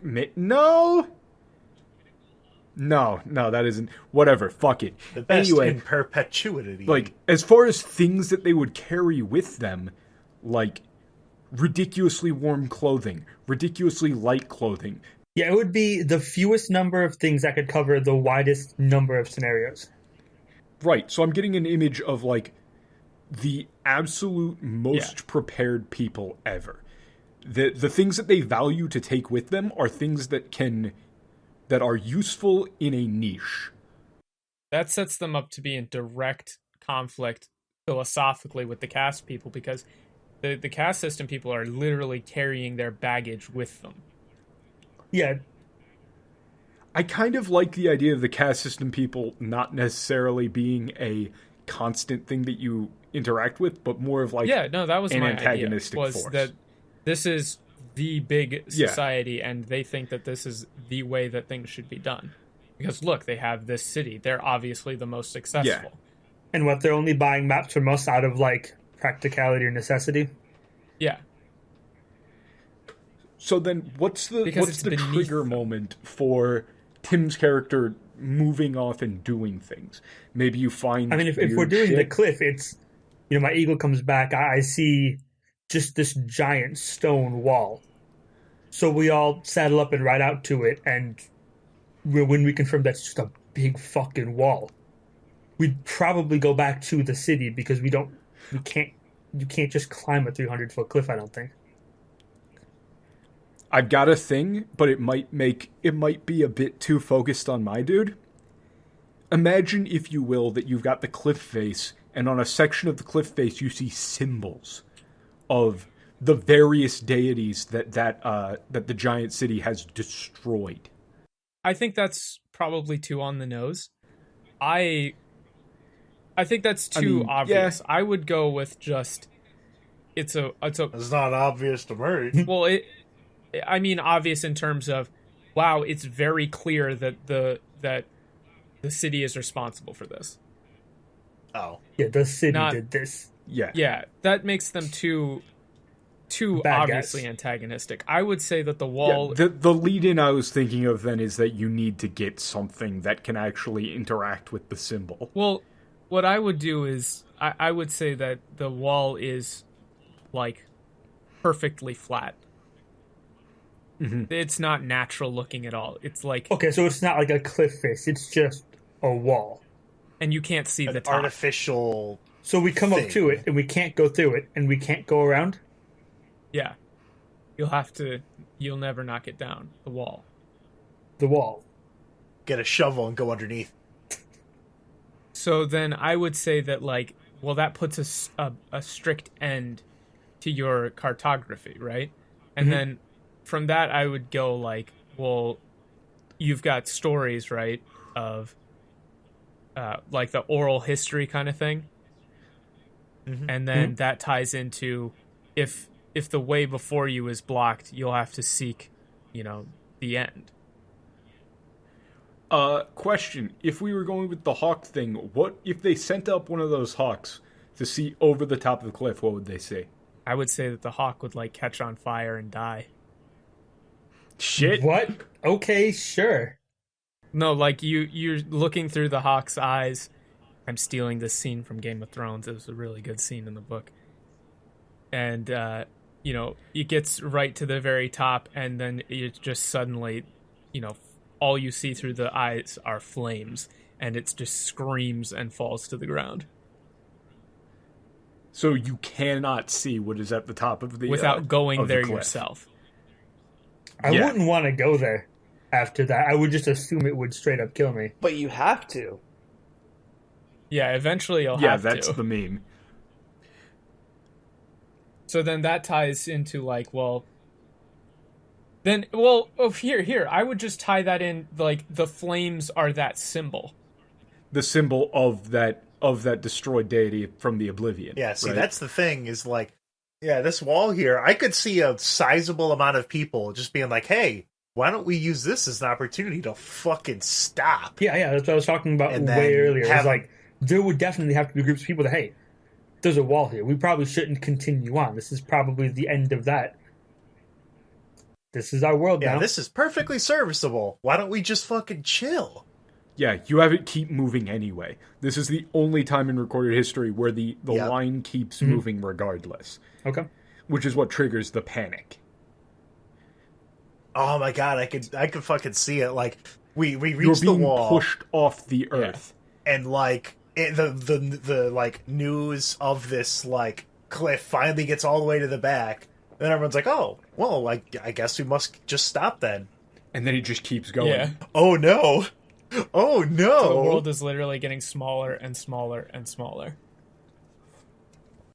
Shit, that's how we could have all of our characters easily meet up, is just like, it's small enough now that it's perfectly reasonable That within would a few take too days long. That to, would be like get fucking... That would take too long. But we have a strong reason for my character and your character to go to the front. We have a strong reason for Tim's character to hunt out the chroniclers. Yeah. Well, yeah. I mean, the cartography guys and the chroniclers would probably have, like, at least a loose understanding of each other, just from, like, they're two sides of the same coin, right? They would probably be roughly the same civilization, like cousins. Yeah, maybe they could have, like, the legend, right, of two brothers, one always looking forward, one always looking to the back, the sun and the moon. So yeah, we'd have the concept of the chroniclers, and they'd have the concept of the cartographers. Yeah. Like I said, they chart the maps and then we chart the people. Yeah, and that even gives you that gives the chroniclers a cool lunar motif that they can draw from. I was immediate when I was trying to think of my character. I'm like, yeah, he's got like a fucking he's got a half moon somewhere. Yeah, the initiation for watching someone's moon set, like the first time you watch a human die to the oblivion, is your full initiation into the chroniclers, because you've shown that you can watch nature take its course and not intervene, and that puts you into the halls of the chroniclers. Yeah, I would imagine for them, once you reach a certain age or once you reach a point of like deterioration, like you just sit in a chair. Yeah, they just like a throne, a lotus position, and go. Like your coffin. Yeah, your death throne, and you just leave them there. And then you could get real fucked up and have it be like those, like, oh, you could do a legit passing of the torch kind of thing, where the master who takes on a chronicler, their initiation is their own master's transition to oblivion. There you go. where they have to watch. That's how you become the master. Where they have to basically chronicler. watch the person who raised them go into oblivion and not save them. Yeah, and they would wouldn't make it- even walk. They would wait for it to reach them. No, yeah, you don't Yeah. walk in. You sit. I would make it not cruel though. It would be it wouldn't be like a murder. It would be a no, natural. yeah, No, that yeah, would of be- course not murder. I'm saying Yeah. they do it. They choose that of their own volition as like the ultimate, It's the end of their ultimate life. demonstration of their philosophy. Yeah. That is, I've reached a point where I need to pass the torch down to my successor, so I will do so literally. and I accept this, and it's up to the successor to not intervene. The things that they give them ceremonially are a pen with a full ink quill and a piece of paper to write as what they see as they go through. Yeah. So I would have the tie-in be almost like, depending on how old you want your character to be, I would have it be like the same night as your initiation, hearing like all sorts of weird screams or something coming from Daniel's character as he's going out, and the other people are all just walking back, but you're still so shook from, watching From the initiation, yeah, that I'm like, that you're like, that I'm the only one who sees him come back out. yeah. And also, if we're thinking about in terms of, this is a time to think about mechanics. Well, also we got to get because to Matt's clearly character. we have a party dynamic right now of, we've got weird guy who's probably going to be some sort of like, weird magic. Like, my guy is clearly going to be offensive in nature in terms of mechanics, right? Mm-hmm. Tim's character is like the scouty, pathfindy, rangery type. Tad's character is very clearly the smarty, smart guy type. So what we're missing is brawn. Yeah. I mean, just going off of that, if Matt wants to stay, like, if it sounds to me like the thing that's really interesting you out of all these different ones, Matt, is like this caste society thing. So if you wanted to be like part of that, what's I remember you said like a scribe earlier, but besides that, what other parts of like that caste society would be interesting to you? Probably,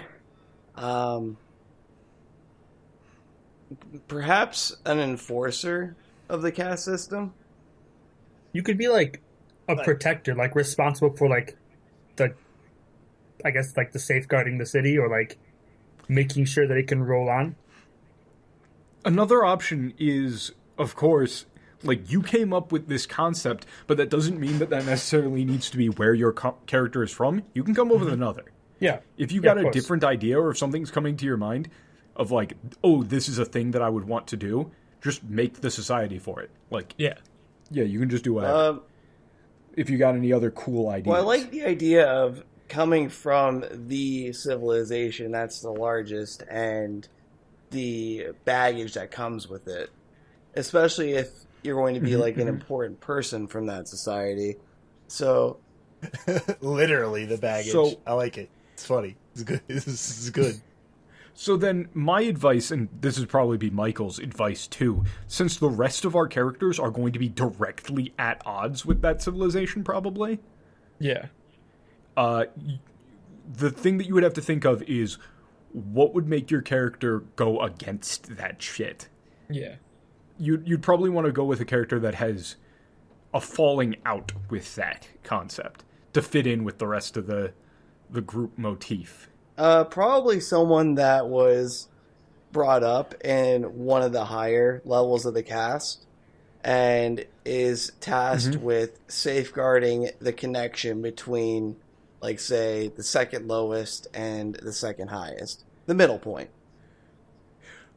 Okay, I actually got something for this. So, let's imagine, if you will, that you're a guy who has lived in this, like, massive city, right? The city on wheels, the city that never rests, right? The eternal city, right? Yeah. Some part of it is always moving. The the one place where things stay permanently, right? And then news comes in that the wall is here, right? The city cannot go further past this, right? So all of a sudden, it's the things there and the things that have been established will not be able to go up the cliff, right? Not everything. Right. Ancient buildings, things that are too big, they'll have to be left behind. That would cause a huge schism. Yeah. So, try to think about, like, if you were a important person in that society, and you were trying to convince people that you need to give up that mindset, right? Or even, like, you're in the middle, like, a fairly important person, some, maybe, like the leader of some of like the guards, somebody who trains people, something like that, whatever, like, you could be whatever, honestly, but imagine somebody who thinks, my place in society is pretty stable. Maybe like the chief of admissions, the people who determine who gets to get into the guy city the gatekeeper into the good part of the city. Because not all this, or the city even itself. Being in the city is already like the highest echelon of whatever, right? Okay, yeah.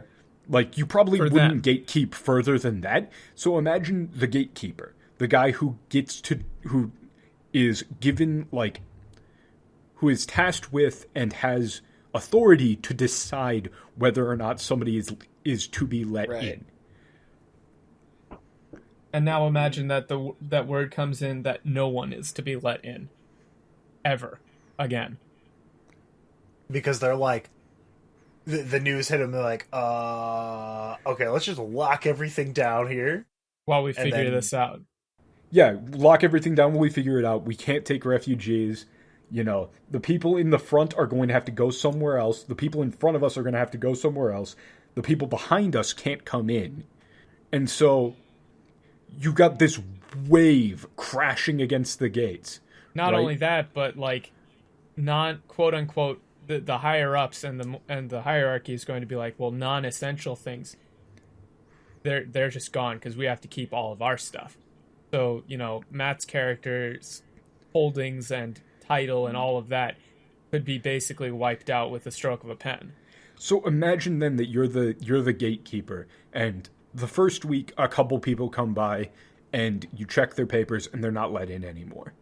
And you might get into an argument, you give them the reasoning, and you have to see them go away to an uncertain future. They have to leave behind all the things that they were going to bring into the city because they just can't bring them with them anymore.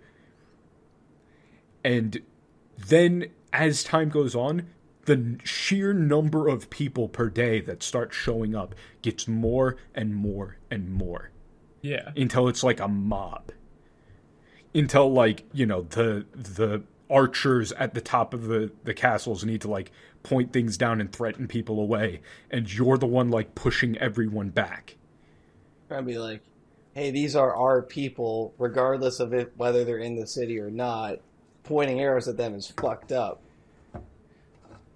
Yeah. And then I get a call the next day. It's like, you've been moved over to barrack duty. Yeah. You get demoted, you get thrown out, basically. Yeah. Like, I get to barrack duty and I get jumped and thrown out. Yeah. So then, all you need then is a way to tie in with Tim's character. Mm-hmm. Well, yeah, he would be the liaison for the cartographers because he's the one at the gate. Yeah, he's the one at the gates. He's the one who always checks their papers. He's the one who takes the stuff in. And they haven't shown up. So maybe... Yeah, they haven't shown up. Maybe what Tim could do is, like... he could report the wall. I've got it. They would probably... Then he would try and send his eagle up, and it would burst into flames, and he would come back and be like, hey, at the top of that wall, we can't see up there. I would be just so frustrated. Like, If you're the liaison, then the group... So you interact with two groups of people most frequently, which are citizens of that actual city and cartographers. Yeah. If you get thrown out of that city, there's only one other place for you to go. Yeah, that's true. Yeah. Like, they're the only other group of people that you really would know. So mechanically, that would make Matt like the face and the muscle, basically. Okay, so yeah, the big guy. You would come looking for us, and I would probably be looking for you because you know everyone that goes in and out of the city. Like, you have a better touch with the rest of the world than I do. Maybe you know what this symbol means. Yeah, nobody else inside the city interacts with those outside as a symbolic thing. Okay, yeah, because the fucking cast. Yeah. The things inside the city are permanent. Everything outside of the walls is ephemeral, right? You don't want to... If you're one of those people, you don't want to think about the people outside of the walls because they don't exist to you, right? Yeah, it's like the butcher. They aren't permanent. The undertakers, the people who deal with the dead, those castes are generally considered to be like the untouchables. Right, so that would be Matt's character. He's the one that deals with things outside the wall. Yeah, he's like he would be like the highest level of untouchable, but at the end of the day, like, let's say that this society has progressed to such a point that, you know, the lines between the castes are starting to get blurred anyway, you know? Maybe when the city was first starting up, the guy at the gate was considered untouchable because he's the one who's making sure he's the one who's interacting with people outside. But now the city is so advanced that the highest untouchable is starting to rub shoulders with some upper level castes, and nobody really likes that. The higher level castes don't like that. And so now that there's this big wall, they've got a good reason to just get rid of him. Yeah. Okay. And stay super fucking... is secular the right word? I think it is. Insular. Secular is like church, I think. That's not the Secular is the opposite of church. It's like worldly. I like the idea of the city being massive and of there being entire groups of people who are born, live, and die in there, right? And that's the goal, is to remain in the only permanent place. It's the only place that has graveyards, right? Yeah. That move. Oh, man. I like this city. This is fucking cool. Like the idea of... Well, imagine the sheer opulence of keeping something dead with you. It has no value. Yeah, why would you carry that with you? That's probably bizarre to everyone Because that else. makes you immortal. Yeah. That makes you immortal, right? Like, your gravestone, your bones will never be destroyed. Oh man, I'm thinking of like that scene in the Titanic where it was sinking, and there was like people fighting over like their fucking pearls and superfluous bullshit. Exactly. Yeah. It's good energy. So then, Matt's character interacting with those who are destined to oblivion makes him, like, you know, untouchable. Tainted. Yeah. Tainted. Right? So now that he's been thrown out of the city and put into turmoil, he reaches out to the only people who ever, you know, respected him and treated him like an actual person, the cartographer. Maybe in a final act of defiance, he just opens the fucking gate. Hell yeah. That would be insane. Just fucking breaks the lock on it and shit. Yeah, just throws the gate Be open good. and runs. And that might open it up for us to go to the city later on. Right? Like, because... Or, I mean, breaking into the city could be a cool thing to do later, too. Sure. Matt, what do you think? Do you think that this guy that you're thinking of would, like, just leave? Or would he, like, actively go, all right, then fuck this, you deal with it, and bust open the gate? It would really depend on how... Because, like... How shitty you were Yeah. treated. Because if it's, like, one of those, like, kind of corporate deals where it's like, well... We're not going to be letting anybody in, so we'll find a use for you. Go do, you go do this. And...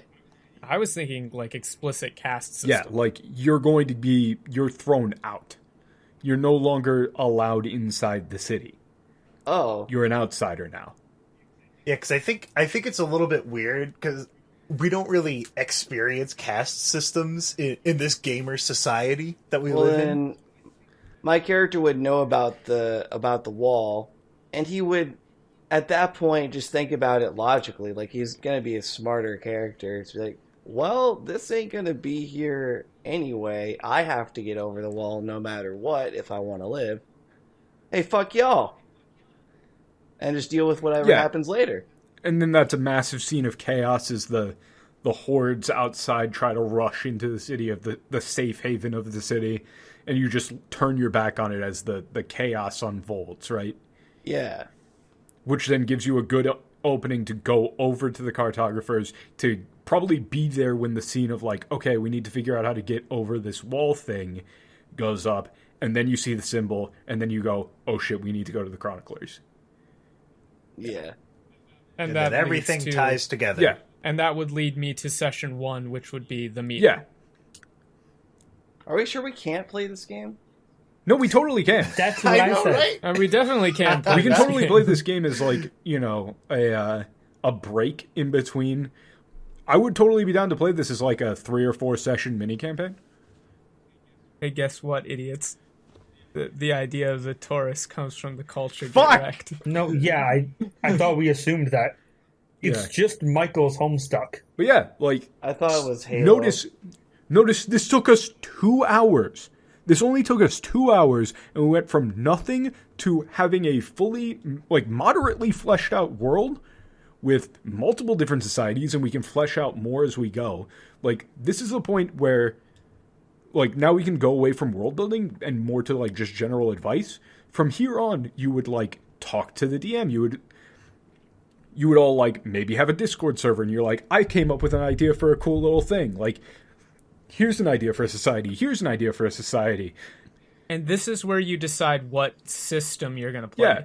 too. Or it's like, you know, like, people start posting pictures of, like, different, like, styles of clothing. And it's like, what do these people, like, look like? And, like, what sort of motifs do we want to go with? And, like, oh, I think it would make a lot of sense if they were like this or if they were like this. And then you can come up with different people. You can come up with different antagonists. Like, maybe there's actual marauders. Maybe there's people who have a different view on making things permanent by, like, maybe they have a concept of things that you take and things that you destroy yourself are permanent. Right? It's something that you have influenced and enacted upon the world via That's a very destroying human, something. like, desire to impact the world so people remember you. Yeah. Yeah, and I think that's like one of the core concepts of this world is, you know, on Earth we have this concept of monuments, and while they do last for a long time, they're not permanent, but it's harder to see that because the planet's still here. This is like the planet starts disappearing and nothing you leave behind will So then stay you've there. got, like, you know, you've got your step marauder who seeks immortality through infamy. Right? Yeah, as long as someone remembers his name. Yeah. And yeah, that's how you go with it.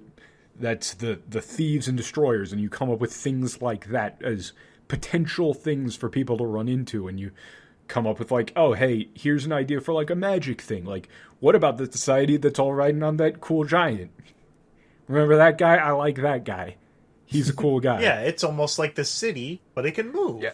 Huh. I wonder how... But the giant doesn't just let anyone up there. I wonder how Yeah, that he works. just, like, he sits down, and then, you know, like, for like, a couple years, and then he goes, well, time to move, and then he stands up, and then he walks forward.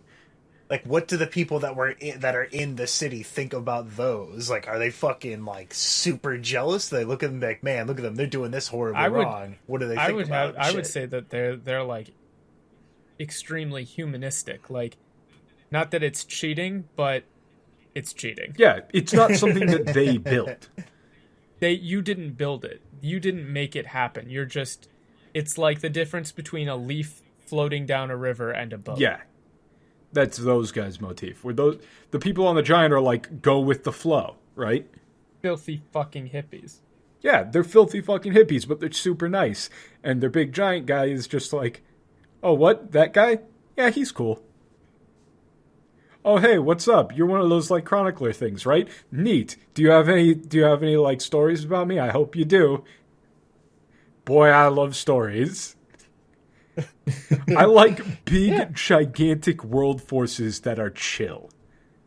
It's not like, who dares summon me? It's more like, hey, man, what's up?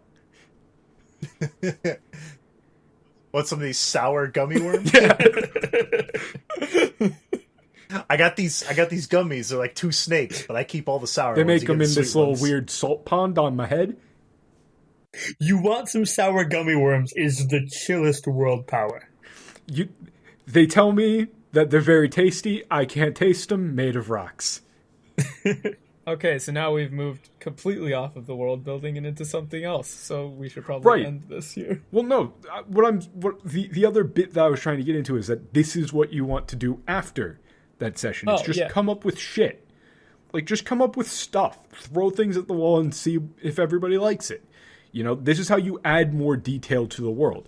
You don't leave it all up to the DM to, like, make a map with all of the different cities and things like that. Everybody contributes. Yeah. That's how you make your world feel more alive, is by adding stuff. And if you have a cool idea, send it to the DM or, like, post it in your group Discord or whatever. And then this is where you flesh out your characters. Yeah. Now that everybody has a character concept, this is where you start from the bottom up and build that character. Right? Right. Where you take that, you know, that core concept. Like, my guy is, like, void-touched, last of his kind. How did he get there? What's he like? That's all up in the air right now, right? And this is where I would then build that character, probably with some help from the DM. You know, like, bounce some ideas off of the other players, but I would build that character. Not mechanically, but, like, you know, flesh them out. But the important part is we all already know what we're going to do the second we open up with the session. Right. We are not meeting up and we don't know what we're going to do. We're meeting up and we have a goal immediately present. Yeah, before session 1 even starts, we would have the characters and all of that stuff. And basically my job as the DM is very, very easy at this point. Yeah. Our goal here is we need to find a way to get over this cliff. That's our goal. We all already know that, and we're all already primed to work as a group to accomplish that. Yeah. Because we have one half of the group that needs to find us, and one half of the group that needs to move forward. Boom. Easy. Wham, bam, thank this you, is- And ma'am. it sets us up to be main characters. Yeah. The first one's over the wall. Yeah. We aren't being ordered to find a way over the wall by the higher ups who are super cool, and he's got a bunch of chains, and he's like got a slicked back haircut, and he's got a blood falcon. And he's so goddamn And one of his cool. eyes is a glass eye, but it works as an eyeglass. Yeah. None of that shit. We're the main characters. Actually, I'm going to steal that. It's actually pretty dumb idea. Most of my character concepts come from really fucking stupid ideas, Hell like yeah. a glass eye being an And eyeglass. Eagle Eye listeners yeah. might be saying, now wait a minute. The revival party took orders. No, they didn't. Yeah, they willingly did. Yeah. Somebody was like, "Hey man, do you want to do a thing?" And they said, "Yeah." We weren't like Yeah, I guess so. beholden at It's- all to follow those orders. We just Yeah. thought it was a good thing to do. Like that. Yeah. They followed like John's moral principle. I'm sure all the other characters had very good reasons to want to do it. Yeah, But and the Red other wasn't key like- thing is that He wasn't like, I order you to do this thing. Yeah, it was the players have agency. They aren't employees, they're independent contractors. And I explicitly picked this world and setting because it makes it very easy to get started in terms of goals. Because there's an impending goal. So the characters Yeah. have more time to flesh out their personalities and like overall wants and desires and stuff, but there's still a pending goal. Yeah, and then once we get over the wall, there would be things that happen up there, and then there's tons of directions that you can go, depending on how we act in the game and what we find interesting. Yeah. And pro tip, But- I have no idea what is going to be on top of the wall, and I won't know until the players start giving me hints and ideas and concepts for what they think would be cool to find up there. So Yeah, if It's just whatever the coolest thing you can do with it is. What's the Yeah. best story you can tell with getting over the wall? Well, yeah, but so like some people when they're building, they're like, "Oh, I should have this. I should know what they're gonna find when they get up there." No, no, no. If they're climbing the wall and they're like, "Man, wouldn't it be awesome if there were dinosaurs up there?" I don't go, "Oh shit, it's not dinosaurs. It's the cast of Lord of the Rings and Ian McKellen." I want it to be the cast of Lord of the Rings and Ian McKellen. I don't want it to be the cast of Lord of the Rings. I want it to be dinosaurs. Sir Ian. I want it to be the wizard. You actors. shall not pass. Sir Ian. Sir Ian. God, I love. You see, I was pretending to be a wizard. What do you mean you don't know what's up there? Well, you keep your secrets You then. keep your secrets. Then. But yeah, that's a good tip, is that he would wait for us to like get together and start talking about things, and it's like, oh, well, clearly because, when you went up, you saw the vision of the symbol of my now destroyed deity. It has to be something to do with that. And I've heard that there were other ones that were destroyed like that. Maybe this is the realm of the gods. Maybe there's just this is a punishment. Maybe there's just a fucking Denny's up there. Hell yeah. It's just fucking. We just enter into a Denny's and we order the Shire breakfast. I am rolling a d20 To figure out what's up there. I'm rolling. Is a Denny's the one 20. with the Grand Slam? Yeah. I'm Yes. going to roll to successfully order Grand Slam. I'm rolling to see what's up there. 19 on the die. 5. It's a What's your Denny's. bonus to ordering? I rolled a 1. I think it's I've got just a an plus IHOP. 7 to ordering, so that's a 26 to order a Grand Slam. It was a DC 30. Michael, can sorry. you get the tables? Getting an edible Can you flip to page 47? Getting an edible Grand Slam at Denny's is a DC 30. Sorry. That's I've fair. actually got the stat block up for Grand Slams. Looks like it's only a DC 25. Yeah, you didn't take the challenge modifiers into account. It's because Dan's character wasn't drunk when ordering, which is a -5. Ah, shit. Yeah, it's more lenient Okay. as to what you consider edible. See, that's what I'm saying. Speaking of edibles, I think we will end this one here. So, a good 2 hours of advice. I don't know what I'm going to do with the superhero one. I might, put that one together and, package it as, a bonus if people want to hear another go-through with, a different concept. Yeah, with a that's me a little that's bit, just tweaking my ass off. Hey, fuck it. Let's just Yeah, do more Dan of these. high on fucking... Or we'll just mission mash the both together. It's fine. We'll figure it out. All right, But we good do, talk. Yeah, we've got a good setting, and it only took us 2 hours. People constantly say oh, I wrote up this whole session thing, and it took me forever, and I've got all these notebooks filled with notes, and my players don't give a shit. Notice, all of us are invested. All of us would be down to play in this. We don't need to be given an extra hook because we made the hook. Now, if any of your players suggest, well, what if they were slaves? Don't. That's an entire other episode that we need to do, because holy shit. Let's fucking people in not. the fucking Discord, it's all y'all are weird motherfuckers. Because y'all, why? Stop What is wrong with you putting people? slaves in your games. Oh, the slave trade? That's a lucrative and necessary business. Now we're wrapping up stop. the episode. I Stop. rolled my dice, but I dropped it. But I found this piece of paper, and it says it's a pass for something. Let me open it up here. Now shut up, Matt. I've stopped my recording. Oh, no! Tink, I can tink, do tink, anything. tink.